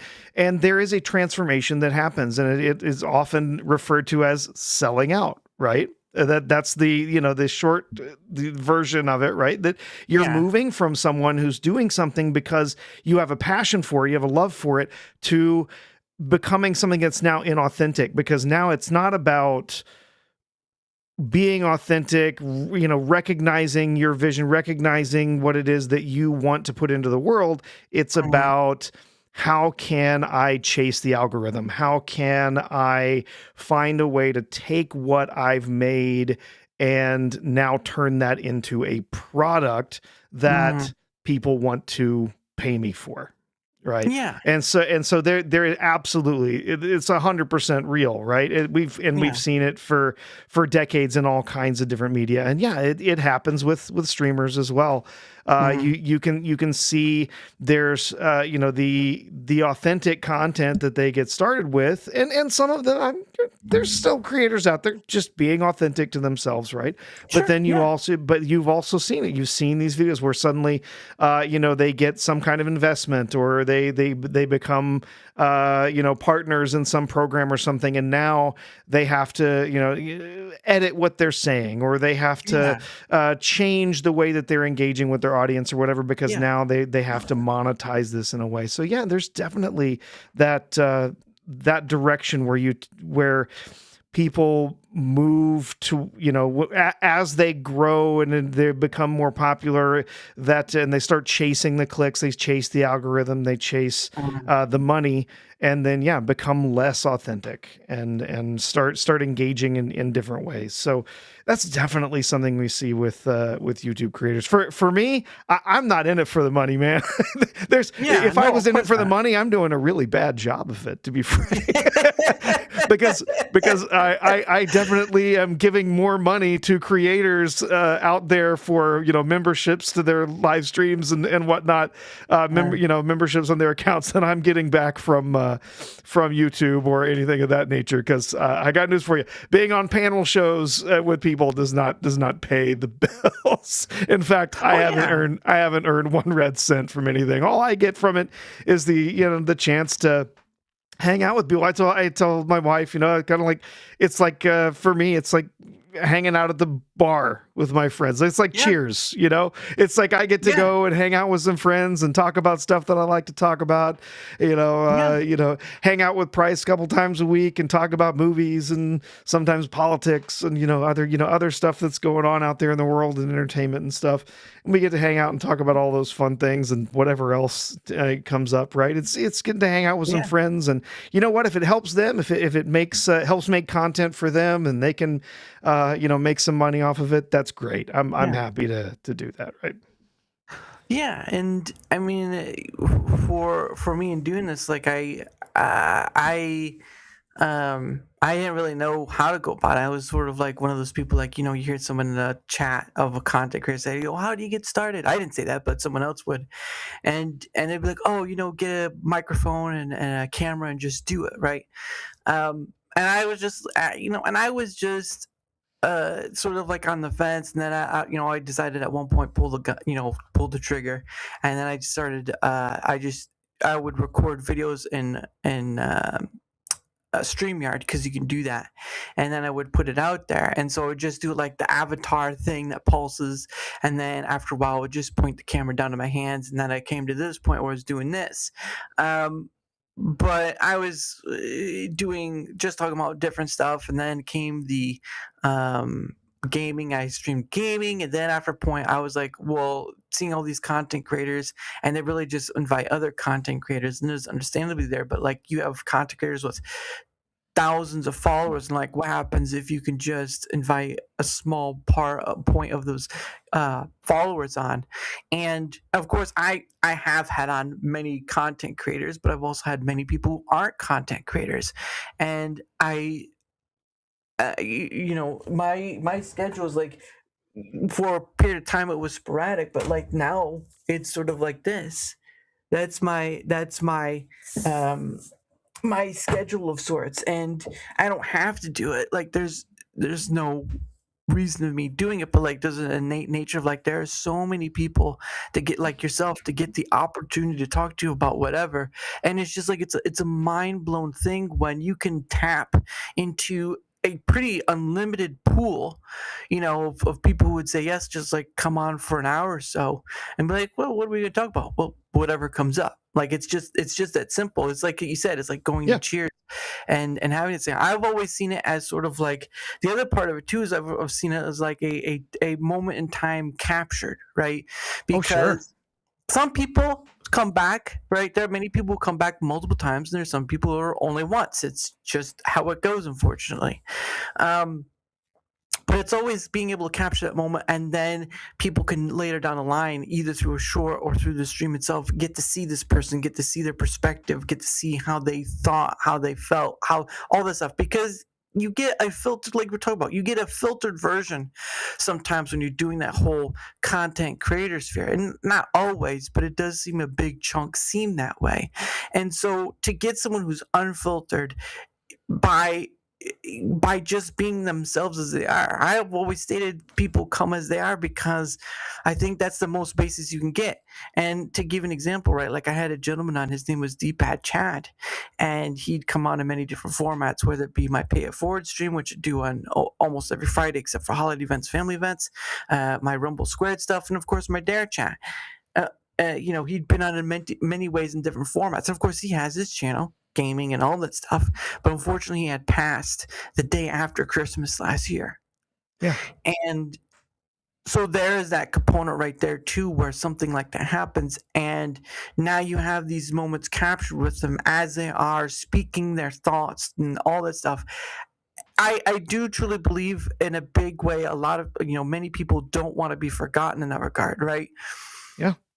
Because who remembers the guard in Roman times? Who remembers the person who had to clean up all the crap that got left behind by the people during those times? Barely anyone, if at all, knows those people. Many people get left to the dust of time, and to get to capture those moments of people as they are, and they're shared, like your stuff about your being a professor of business and the IT factor and all that stuff, or me talking to like Dev about whatever, or having Lastman Jeff and talking about his, animation. He's not a very big AI person, but he is on other shows where he talks about other things as well. It's just a huge, unlimited potential of human wonderment in this sort of human library that I get to do. And while I'm not Joe Rogan, as I've been compared to at times. It has happened, or Yeah. I think it was one time like Jay Leno. I think someone said it was like Jay Leno was like, "Yeah, I have the butt chin, but I'm not like that." But but the point of the matter though is like these moments are captured, and whether the person comes back on multiple times or whether the person only comes out once, we get to share in a moment, and that's just a huge fascination to me that is a capable thing with this technology we have. This is the good side of technology, right? Yeah. And it's Yeah. just like I blow myself with how many people I'm able to have on, but it's like I don't know. It's that innate nature to want to keep going because there's so many people to get to talk with, and there's so little time to do it, and it's just like, wow, right? That's Yeah. all it Yeah. comes down to is wow. Yeah, there is, when we look at technology, there is this surprisingly ephemeral nature to it, right? Where we make something, we record something, we have a new product or whatever, and that it just has a moment in time where it seems like it's important, it seems like it's timely or whatever, and then sort of disappears into history. But at the same time, there's also this element of it that is almost feels immortal, right? It's something that is durable and lasts. Like we jokingly say, right? The internet doesn't forget, right? There's that kind of thing. But at the same time, there is that element of it with content creation, with putting this stuff out there, that you do have things that last. For instance, we have there's many people know Clobberin' Times, who passed away a couple of years ago. And his channel is still there. Yeah. And his kids and other people who knew him have committed to making sure that channel stays up and it's archived. It's there so that you can go back out and you can watch that hundreds and hundreds of hours of him talking with different people and stuff. And there is that rather amazing nature of that content that it sticks around. And you have that moment in time. Like I went and watched a video of his the other day on the the anniversary of his passing, watching a video of him talking about his favorite Star Trek episodes, right? And making his list of all the, from the lowest rated to the highest rated and talking about them. And, it's amazing to go back and be able to be like, he's gone, but he's still here. And that moment has passed, but we can also step into the past and we can have that moment again, which is really, really, in a lot of ways, very, very cool, right? That we can do that. And so, I appreciate what you're saying about that. Yeah, that you can sort of, make this, these videos that are sort of capturing just a moment in time, and it's something that's around, it lasts. Yeah, and to get to see a multitude of different people, even coming back to the same person and getting to see like their thoughts change throughout the time and all this stuff, but even getting to see all these multitude of different perspectives and whatnot, it really opens to you. I would feel it opens people up to being, people are going to be biased no matter what, but like being less biased and maybe taking that step back and saying, maybe the thought process I'm having is not the full scope of it, right? The mindset is not, all that. And it's just a fascinating itself. But again, to be able to like, I have had many people, or I've talked to many different content creators where they're saying like, I have trouble getting people on and just getting whatever. It's like, well, sometimes that has to deal with like when you do your show and all that stuff, right? Or Hmm. sometimes a content creator, they are set on when they do their show, and that's that. Like there's little to no flexibility. But like for me, I take that opposite end where I know my work schedule because I do have a full-time job. I know my block of when I can do stuff. So I offer that block of like, okay, so what time works with you? And I work from there. I am flexible enough that it allows more people on. And I've always been surprised when they say that. It's like, I have a tough time getting people on. It's like, there may be days where I feel like that, where like it's a difficulty, but then it's like, I know I have many people to go to, and majority of my communication is through X, but I have email and Discord and all that stuff open just in case. But like the amount, if you were to see the amount of my DMs, the list is as long as it goes, and it's just like the value is in there. I see the value, and whether that gets big or not, I don't know, but it has value to me, and to be able to give people that space and to just chat about whatever, like go wherever the wind goes, is such a huge fascination to it, because I truly believe that's where it can be the most best at, is by Yeah. being free to be able to say, and then having it captured and all this stuff, and it's shared, and the perspectives, and like you were talking about Clobber,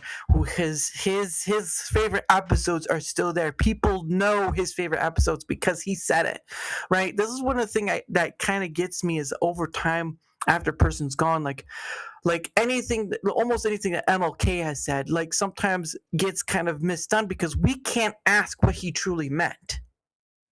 Yeah. Right? Yeah. His speeches are there, sure, right? But there are things where people will pick on stuff that's what he meant. That's what he meant. Well, we can't ask that person anymore of what they meant. And so that is forever stuck in the bias factor of, I believe I know what he meant, but he's no longer here to say it. And so when people can have that moment captured and said, this is what I explicitly mean, or that, or whatever, and then maybe it changes over time. It's so encompassing and so wonderful, and can be disastrous too, but it's like, that's where I'm at. That's what gets me on the matter of what DaraChat is that it's this human encompassing library, and where it goes I don't know, but the value is there, and people are more than welcome to take up that value if they wish. But it's like being the kid looking up at the stars. That's the wonderment. That's Yeah. the wonderment right there. Yeah. Yeah. And you got, yeah, you want to be creating stuff for yourself, for what you want out of it, but at the same time you also need to think of, what else is it going to mean to someone else? How's that gonna affect someone else? How does it affect you? Yeah. Yeah, and I don't know if I think I don't know if I think that far ahead. I just think yeah, some people don't, and it's just life. But I think in the regards of that, like if it's open and free enough, I think there's enough probability space that someone will eventually latch onto it, and it will carry itself from there. Like there's always that one. It only takes like one piece. It only takes that one, like one person, one piece. It just takes that one thing before it can grow or escalate, or someone finds it and holds on to it and all stuff. Like it's spreading. It's getting a wide margin of space Yep. in that probability space, if that makes Yeah. sense. It's spreading a big net. Yeah. Yeah, it's spreading a big Wide net, and then yeah, it's a wide net. Yeah. eventually somebody gets snagged, by one thing or another that you said. Yeah. Yeah. Well, I went too technical. I was trying to be like you, but No. but no, I make that mistake all the time, getting way too technical. Ask any of my students if you. I think that's a little too far. Hold on, I'm almost there. It's like the whole Charlie Day meme where he's like the strings attached, like this thing's there and that. Hold on a second. But yeah, that's just how I see it, and that point of time, and this is a funny thing too, is where people ask me like, what are the topics, like what are we going to discuss? I'm like, dude, just come as you are, and that's pretty much it. And I think people I understand the hesitation people have in that, because again, when going back to that monetization factor, right? People have their own worries of, is it like their what's the word? Their own, not themes. It's their own point to it. Like they have Mhm. their own mapping, whatever that word is. They have their own part to it, and they're worried that like, oh, if I don't play that part or whatever, there's that to it. But like I just offer that openness and hope that works, that many people come on, and for over 365 various people still working it. Yeah. So still There you working go. hard. Still working on it. Yeah. Like I'm on the railroad. Oh man, it's hard work, but it's worth it. I like money. Yeah. I like money too. I'm not against it. It's not the main point of why I do something. Yeah. But no, it's very interesting, and I don't know. I don't know where it will take me, but I certainly know that something says keep going, because the payoff is later down the line, not now. Yeah. And And, that's and what sometimes there's intrinsic payoffs to things too, right? There's the payoff for yourself, for saying, yeah, I did this, and I kept doing it, and I stuck with it, and it means something to me. And sometimes that's enough, right? That's that's enough to keep you going, to keep you doing it. And then, like you said, you keep building on it. You connect with people.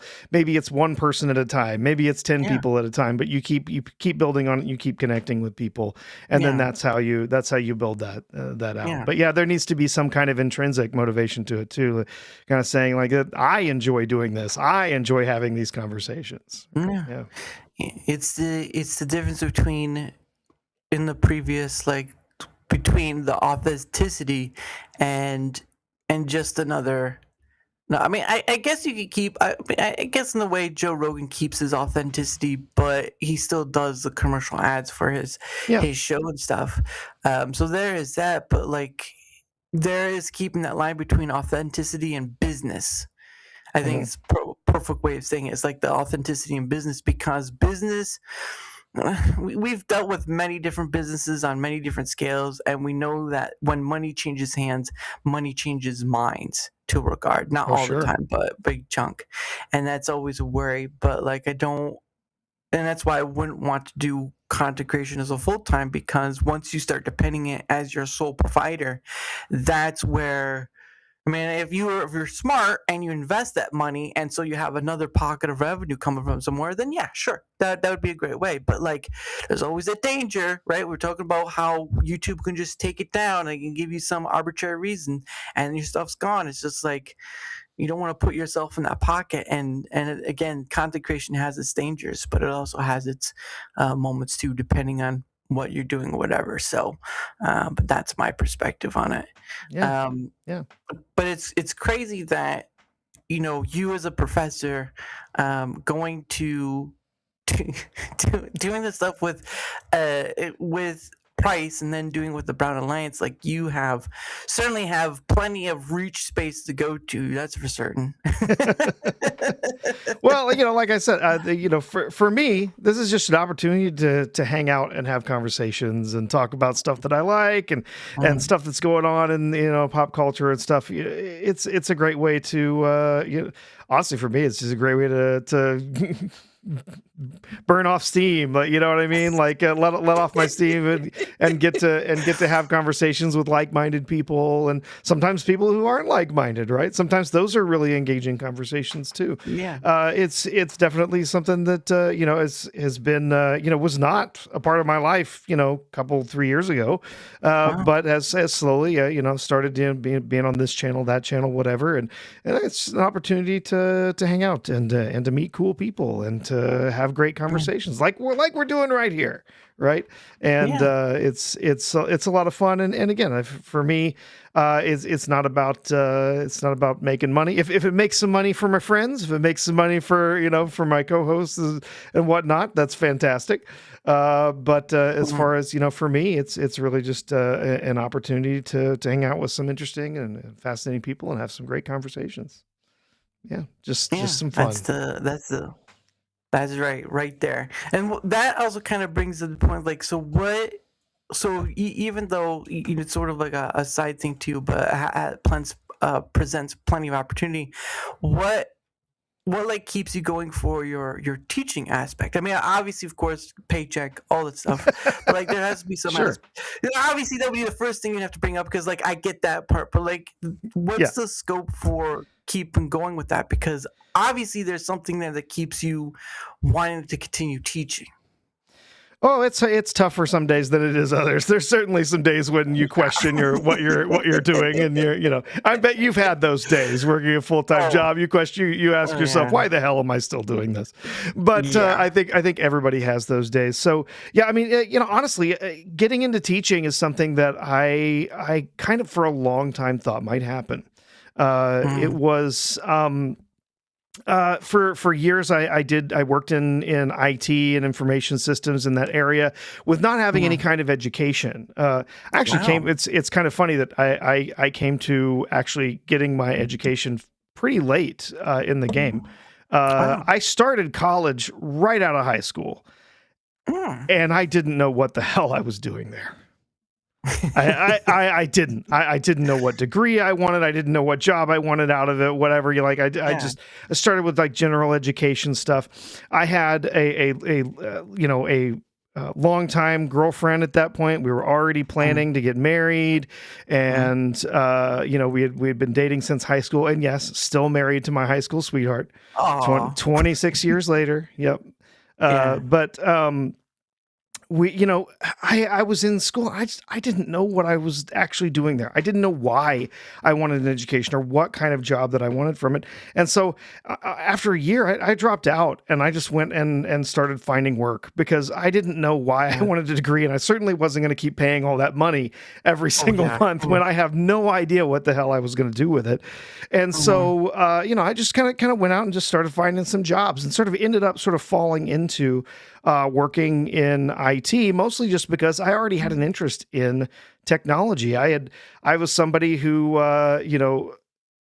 started back in the late 80s and the early 90s. Like I was building computers. I was buying all the individual parts from the computer shop and building my computers and stuff. And so I already knew a lot about that, and I knew some stuff in that space. So sort of just fell into working in lower level IT positions and things. And then, a few years later, I ended up unemployed.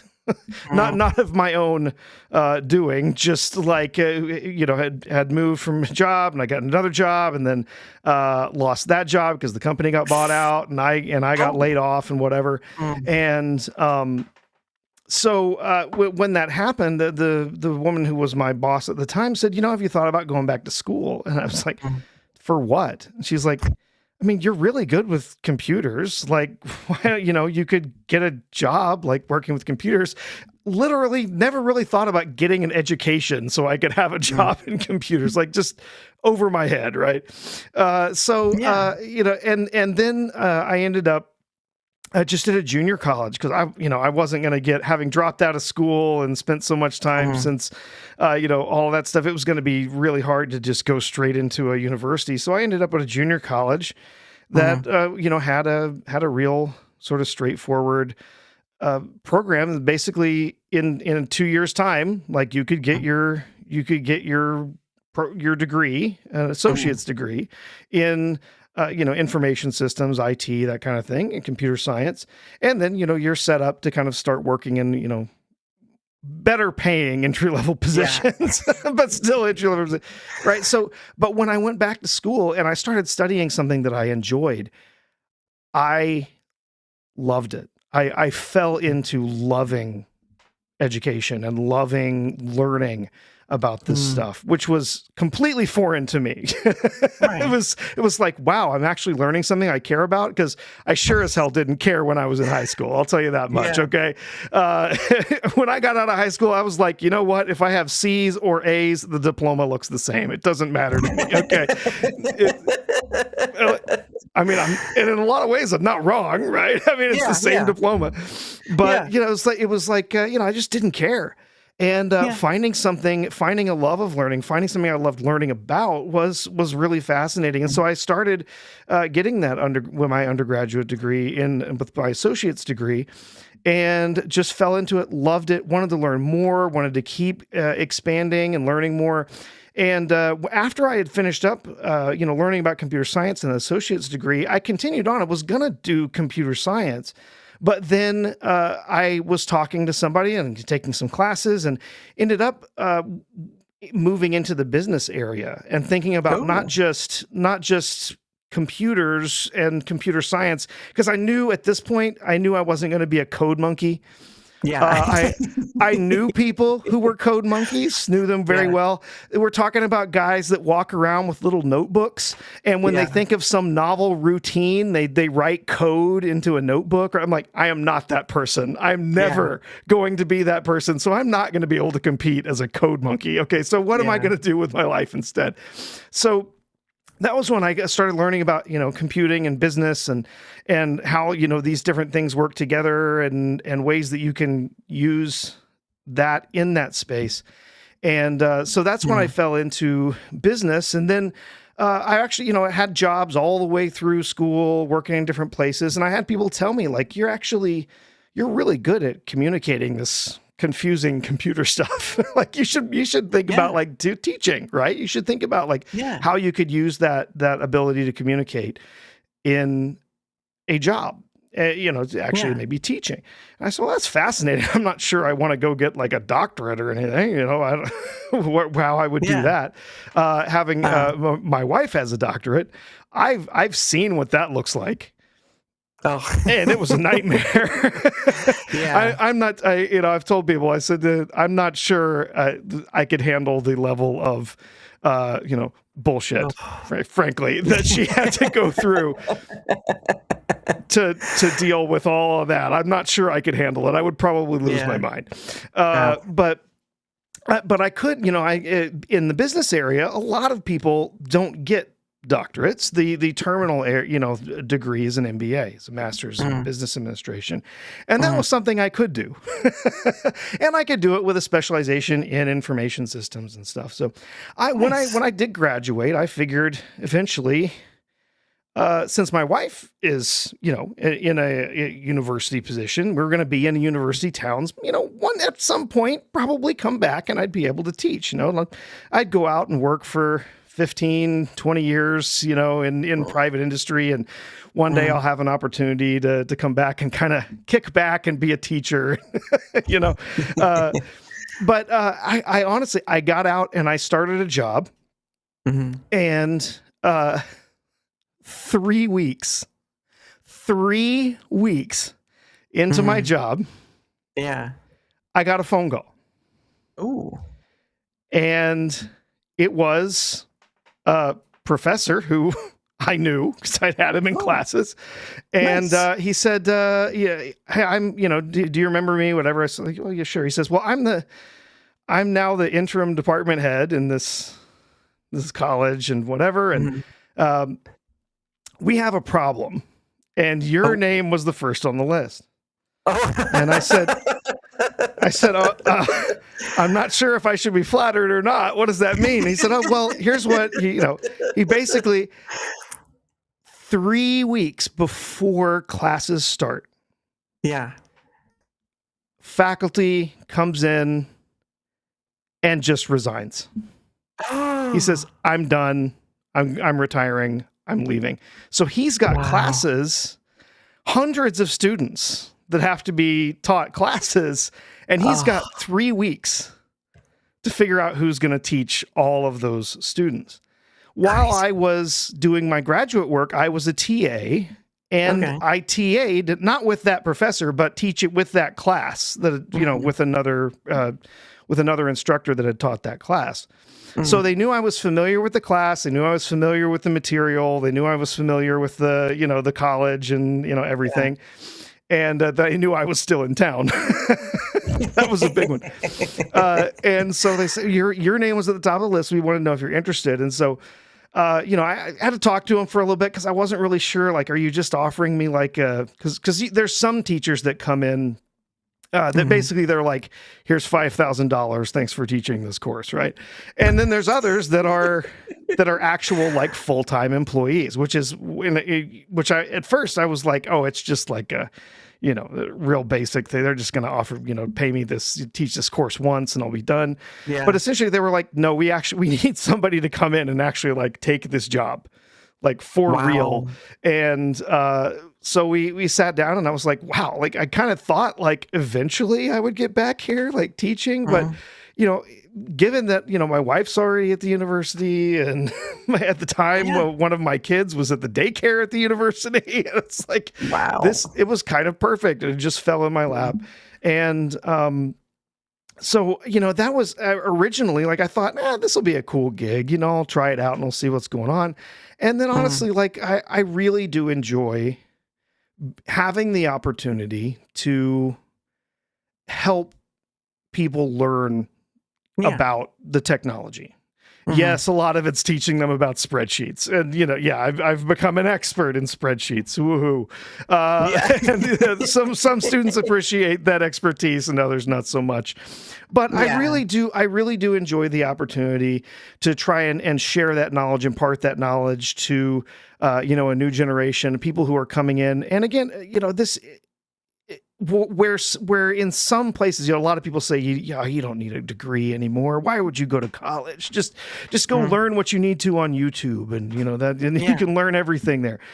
But a lot of times that's not the case, especially when it comes to business and to the people that go to work for bigger companies, right? If you're going to go work for a corporation, it's not just a piece of paper to them. What they're getting when they see you've got a degree from a university is they're saying you've been exposed to a lot of these different areas of business, and you understand what's going on in HR, and you understand what's going on in accounting, and you understand what's going on in marketing and finance, all these other areas of business. And we know that you've got a baseline of understanding of these things. Now, you're still going to have to come in and learn lots about how this business does what it does and all of that stuff. But we know that there's sort of a baseline, right? You've come in, you've got all of that stuff covered. Yeah. And having I think a lot of faculty, a lot of people who teach at that level, it's about making sure that those students have all of that base of knowledge, have what they need to go and succeed in their careers. And that, frankly, I mean, is as few students seem to appreciate it, it still is something that I do really enjoy. And I occasionally there is the student that comes back and says, "Hey, I'm really glad that I took your class." Or I really did learn something that was really beneficial, and I really appreciate it. And that's while it might be a small percentage of the students that you do hear from on that, it's still rewarding. To get that kind of feedback. And I still every semester I'm working to try and make the material more relevant. I'm trying to make sure that I'm communicating as best I possibly can. Sometimes I succeed. Sometimes I fail, but I do what I can, and try to learn from my mistakes and just keep improving. Yeah. That's the incredible part about that sort of thing is not only was it like just a natural progression to get there. It was just sort of one of those things that you just, people would be surprised about. I would think some people would be surprised about, because the fact that there was something you already have interest in and you kind of not fell through it, but you kind of waltzed in a way to that area. There's just depends on how you want to look at it. It's luck, it's chance, it's God's blessing. It's however you want to look at it, right?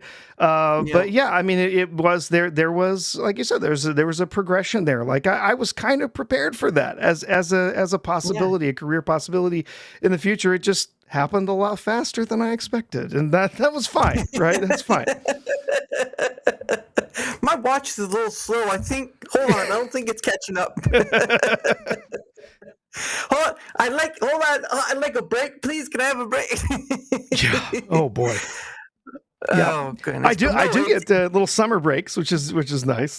That's something I didn't know was going to be part of my life after getting out of school, that I was still going to have breaks during the summer, because I don't teach in the summer anymore. A lot of students have given up on going to classes in the summer. They're not interested in that anymore, which is fascinating. Yeah. In fact, we basically we can't teach face-to-face classes in the summer anymore. Students won't do it. All they'll do is online classes, and even then, very, very few. A lot of students are, I mean, frankly, in our economic times that we're in, since since the COOF, right? A lot of students are going to get jobs in the summer. They're going home and working to help it make ends meet for their parents, or whatever, or to be able to put some money back so that they have it for the next semester or whatever it is. So yeah.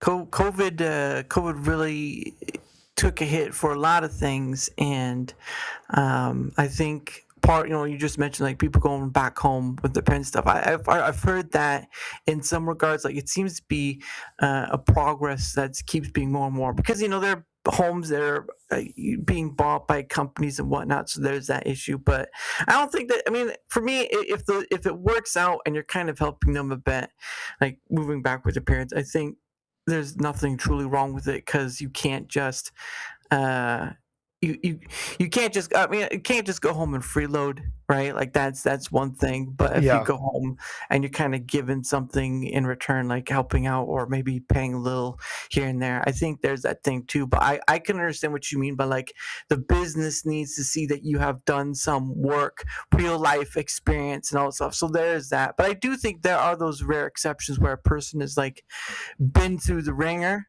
and so they don't have a degree, but like they're just good because they've been through the mire, the muck and the mire, and absolutely. they've gone through that experience.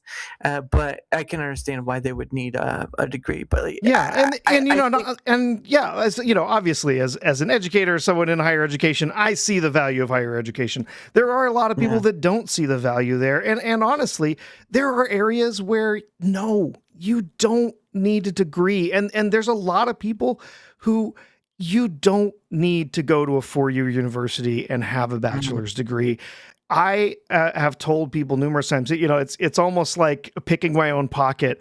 But you know what? Yeah. If you love plumbing, go get a 2-year degree, an associate's degree or something at a 2-year school, and you've got that education, you've got a little background in business and how to make sure you balance your books and all of that stuff, and go be a plumber, and you're going to have a ton of business, and especially if it's something that you really find you have a love for or an interest in. If you want to be a carpenter, you want to be an auto mechanic, any of these things, the world needs people doing those jobs. And frankly, if you're good at it, you're going to make as much or more than I'm making as a teacher. I'll tell you that right now. And you're going to, I know people, a guy that I know down the street started out doing heating and air conditioning, now owns his business, just built a multi-million-dollar house.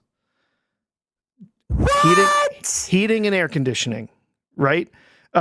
Because he started out doing that, and he grew that business through being, just doing that business well and working well with his customers, giving good customer service, grew that business, started hiring people to work with him and then under him, and kept growing that business.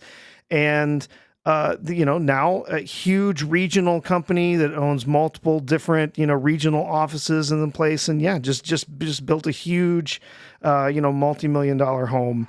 for himself and his family. And you Wow. can he didn't need to have a 4-year bachelor's degree to do that, right? He what he had was the knowledge and the passion and the connection with wanting to give good service to his customers and build a trustworthy business and hire the right people, hire more people who felt the same way that he did. And we need people doing those kinds of things too. And so, you don't always need a 4-year, degree to move forward in life. There's plenty of jobs out there, plenty of opportunity for things at trade schools, 2-year degrees and so on. So definitely lots of other opportunities out there. Oh yeah, I think if people are willing to open themselves up to like plenty, abundance of opportunities out there, whether they're big or small, I think people will realize that the minuscule factor where people kind of narrow themselves because of kind of a big thing.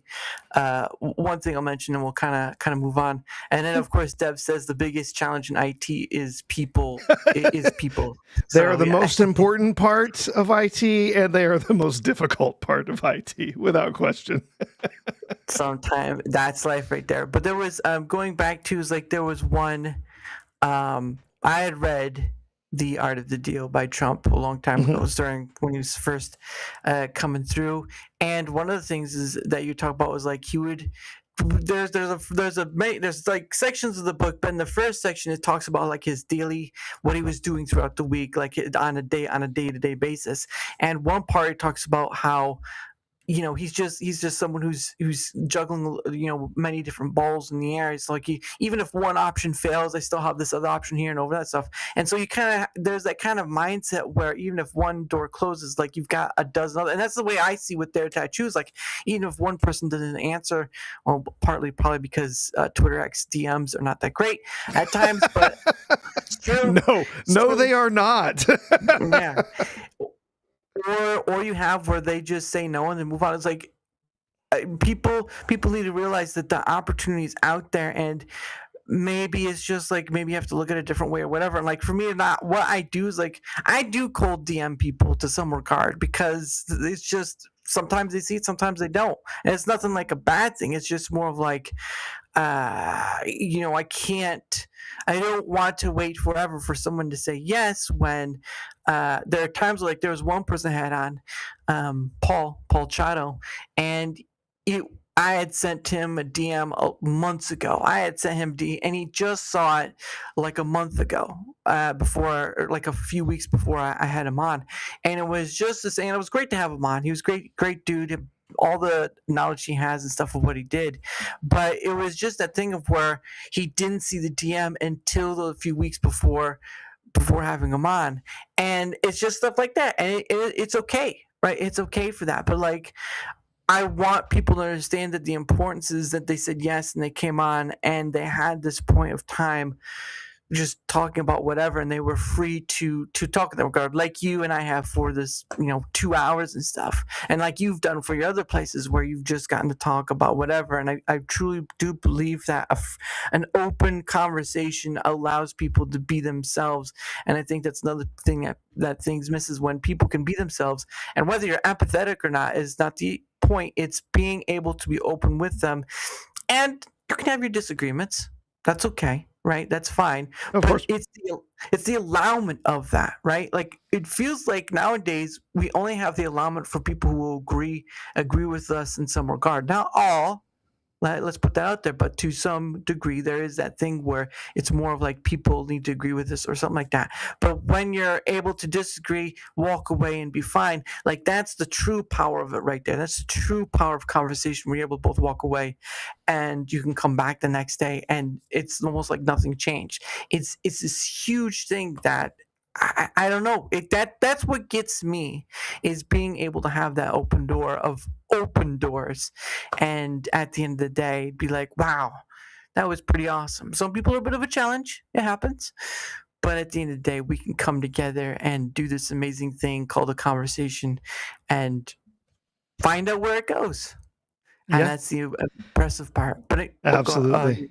No, yeah, that's great. That's one thing that I think has been sadly has been lost in a lot of areas of society, life, politics, everything over the last, really feels like the last 20 years. Like there's this become this place where we don't want to have conversations with people that disagree with us, or if someone disagrees with you or has different political views than you, or likes different movies than you do, or whatever, like that you can't fall back anymore on the things that you have in common. Now it's more about what your differences, and that you have to highlight those, you have to focus on those things. And I can't have a conversation with somebody who likes Trump. I can't have a conversation with somebody who likes Kamala Harris. Like you can't, like that whole idea. That's so against like how we build a society, right? We need, absolutely have to be able to come together and have conversations. Sometimes light, fun conversations about things like entertainment and movies and television, stuff like that, or conversations about, difficult things like philosophies, politics, stuff like that, where we need to be able to have that standing disagreement, right? Where we say, look, you feel something different. I'm listening to your opinion. I'm listening to what you have to say. I feel something different. Listen to what I have to say. But then at the end, we shake hands and we say, best of luck. Good luck to you. Glad we could talk it, glad we could think about it. Because when we just shut ourselves off to where we're only going to listen to those things that we agree with, you're putting yourself in a bubble, and you're not listening to other possibilities out there. You're not opening yourself to the possibility that maybe you might be wrong. And I think that's important that everyone can do that. And maybe your preconceptions, maybe the ideas that you have, you might be wrong about something. There's always that possibility, and we have to be having conversations with people that we disagree with in all different facets of life. And we've got to be open to having that disagreement, be comfortable with having disagreement, and still saying, you know what, that's, as long as we're having that conversation in good faith. And honestly, I do think that is one of the problems that we have, especially in politics, is not having those conversations in good faith anymore. But if we can have those conversations in good faith, that's where we all grow. We all learn. We all get to expand, our understanding of the world and each other. Yeah. Yeah, but I couldn't say any better than the teach right here, because that's pretty much it. It's when you're open to that possibility. Because I think it's another thing is that people they want to be more right now, and I'm not exempting myself from that. I've been in that position, but like over time, I've done the thing where like especially on social media, where you want to be like, someone says something that's wrong or gets you defensive, and you want to correct them, but like at a certain point, it's just like, so what, and walk away. Like if there's a miscommunication or needing to clarify, that's a different story. But like trying to be right all the time is the most tiring thing out there. It really is. And I get it, but at the same time I don't get it. And I'm just here to do this thing, which I find more importance than just trying to be right on the internet. But regardless, it is way past the top of the hour, and so we're going to start promoting our stuff and start winding out, because one, I do have to set up for tomorrow, and I have to get going to bed, like that full-time job I'm saying. Absolutely. So regardless, we'll go over. So here's your stuff, good sir. So if you want to promote your stuff like before, the floor is yours. Yeah. So yeah, again, if you want to follow me, best place for that's going to be on Twitter. I do have a YouTube. I do have a Rumble. Don't have much on there. Maybe I'll use that in the future. I don't know. There's been talks of maybe gaming streams or something. It just depends on when I have the time to start organizing that, putting something together. But if you want to follow me there, that would be awesome. But X is right now really the platform I spend the most time on. And yeah, if you want to find me, otherwise, as I said, not really a creator in my own right. Not right now, but I do spend time with some good friends. Price of Reason on Rumble, Price of Reason Live over on YouTube, where we do the Night Owl Tuesday and Thursday nights. Price and I co-host that show, just talking about whatever comes up that week. Sometimes it's politics, sometimes it's entertainment, sometimes it's movie reviews or whatever, but 11:45 Eastern on Tuesday and Thursday evenings. for the Night Owl, hanging out with Adam and Babs and the rest of the B-roll, excuse me, the B-Sides crew over on B-roll stage Friday evenings, 9 p.m. Eastern. And then, regularly hanging out with the Mr. Brown Alliance for the Sunday musings on Sundays at 5 p.m. Eastern. Mr. Brown. Mr. Brown. Not the Brown Pants Alliance. I like how you're very emphasizing that Mr. Brown's like, yeah, it's not the Brown Alliance, it's Mr. Brown Alliance, but that may not help. I didn't know Mr. Brown was in town. That's something. But anyway, no, again, like I said, his links are right there.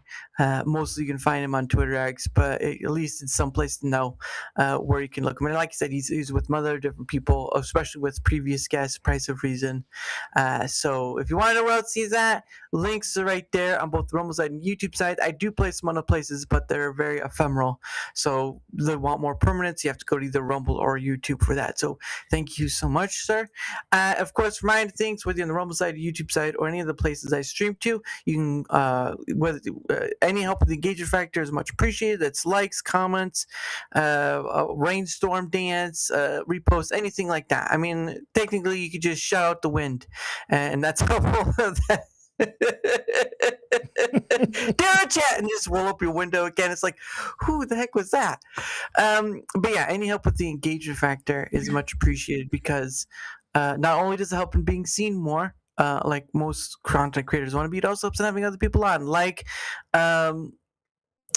Professor Artoo, or like Squall Rush that just has entered the chat, or like Dev and so many others. Again, over 365 various guests, creator or not, and much appreciated all who do say yes, because that's the point.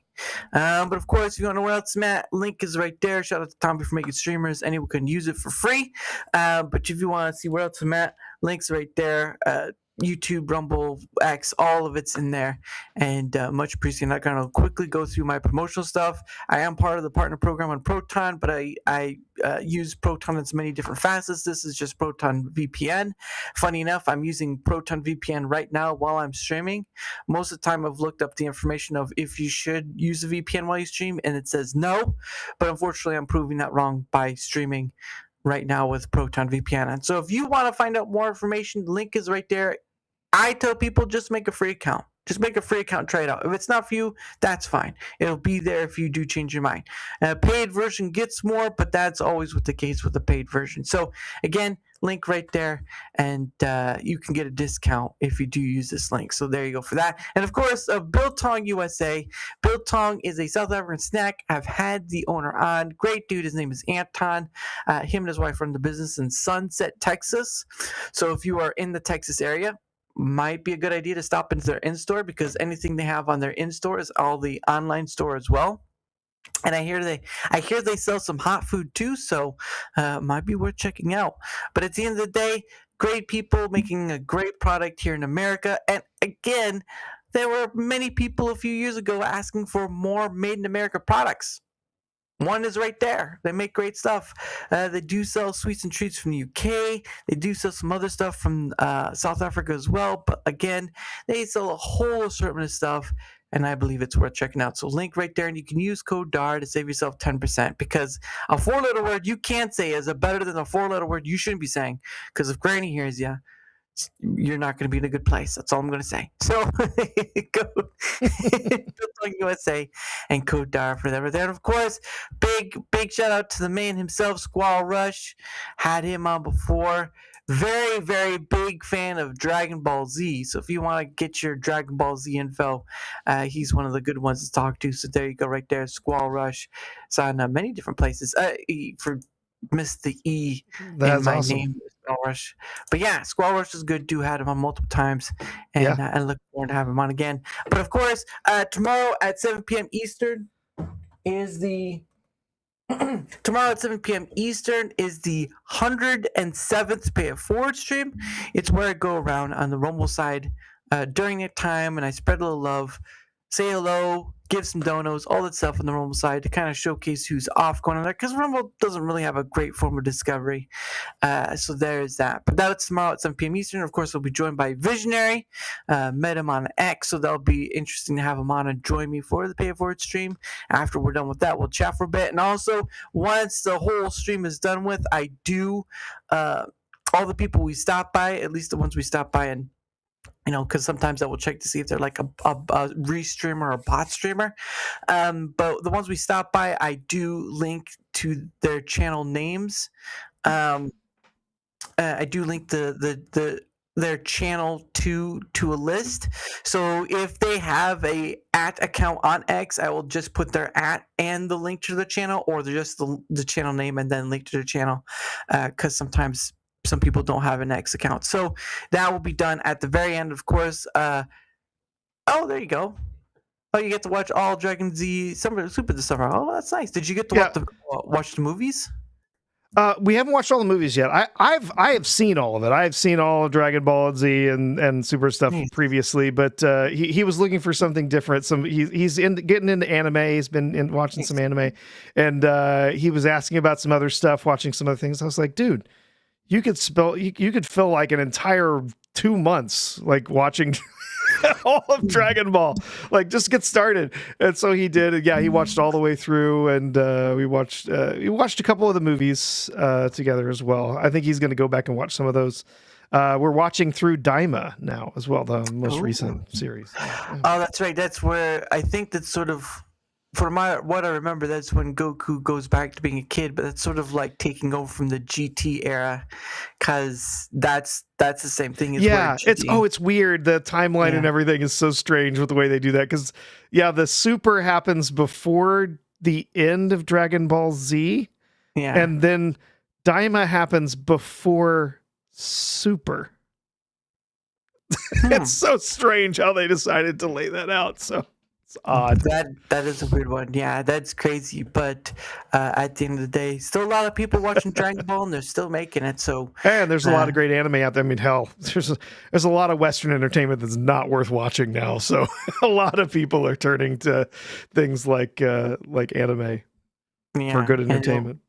And it'll be interesting to see how that kind of transforms it, because I know there's worry about all that stuff. So there's that. But regardless, tomorrow 7 p.m. Eastern with Visionary for the 107th Pay It Forward stream. And of course, before we head off onto the sunset, the last thing I do with my guests is something called Questions from a Hat. I have from Rumble, and I've put some questions inside. So what happens is, yeah, they're good ones. Beats going outside. There you go. Well, it is a little hot out, so I can understand that. Yeah. What happens is that you, my guests, get 2 freebie questions, because I'm just so gracious in my nature. But people in the chat can get more questions than that. Now, I'm not monetized on YouTube, so sorry, YouTube side. But if you're on the Rumble side, I can. You can give a Rumble rant. Doesn't matter how much. You can do one. I've had people spam $1, $2, whatever. But that's what gets into the question of the hat. But regardless, we're going to start with the first question. So let's see what that will be. And there's so many. I believe in the hat, there's at least 40 plus questions so far in the hat. So that's a lot. But I am leaving it to fate. I'm not even looking in the hat. I'm just feeling around for paper, because that's all it is. All right, here's question number 1. Right there. What does it say? It says, oh, here we go. Do you prefer sweet or salty snacks? Ooh, I really enjoy both, but most of the time, I'm going to go for salty. I'm going to go for salty snacks. I like when you can combine for both, but that's just me. Oh, yes. Yeah.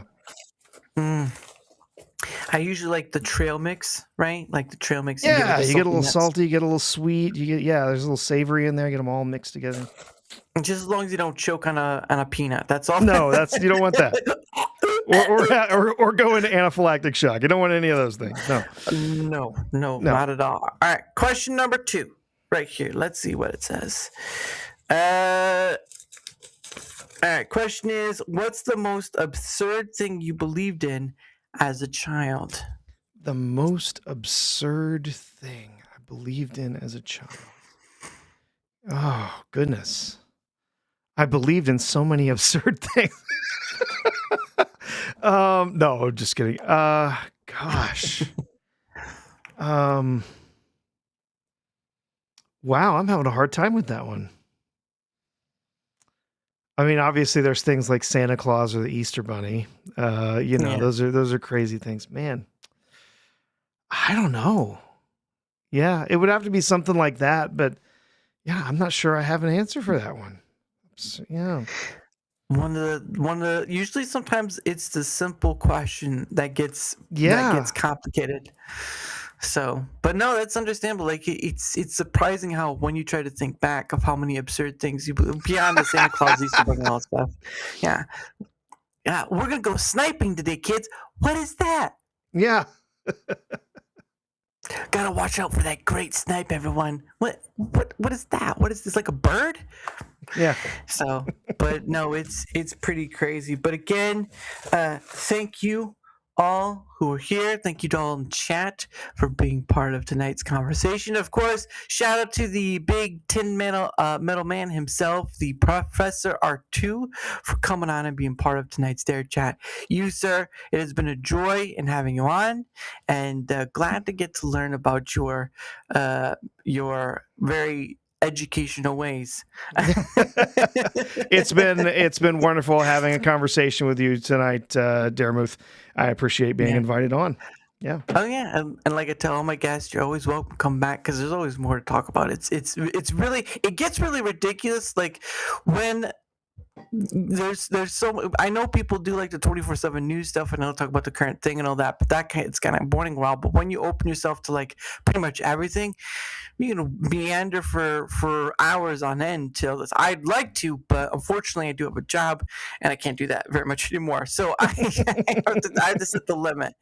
But it's fascinating how well you could just go from one place to the next, and we proved it tonight within 2.5 hours of how great that is. So thank you, sir, for being part of that. And of course, like I said, tomorrow 7 p.m. Eastern, 107th Pay It Forward stream with Visionary. So I end the show. Now, we were talking about AI earlier. Now, I have used Suno to make some songs, but they are based on poems I've had for quite some time. And this is one of them. Now, it wasn't the first iteration, so don't think that I just took the first iteration like, yep, there it is. No, I had to go through. But this one is called A Moment to a Lifetime. So again, have a great rest of your night, and I will see you tomorrow at 7 p.m. Eastern. Take care, everyone.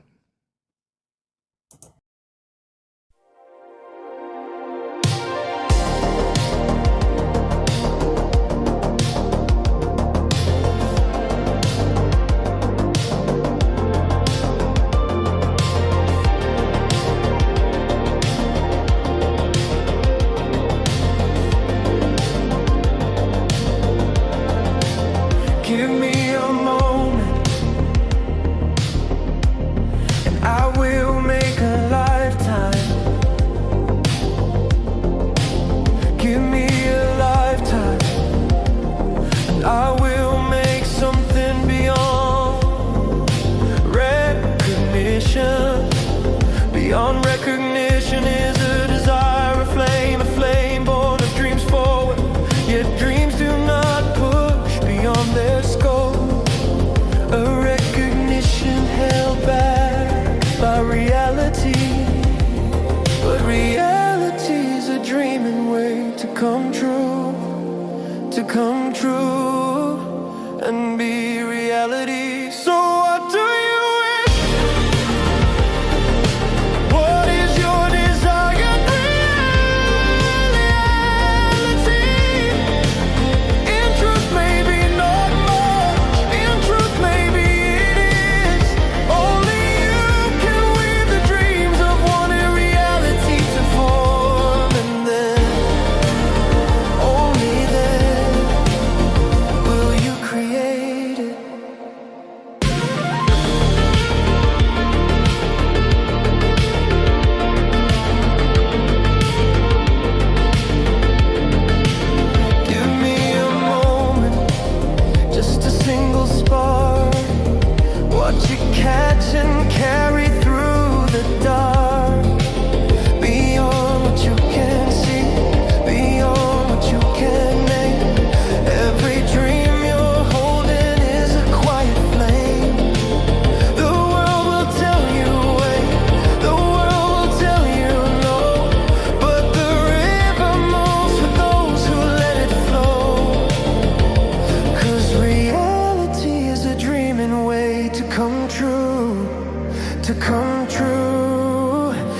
be reality. So what do you wish?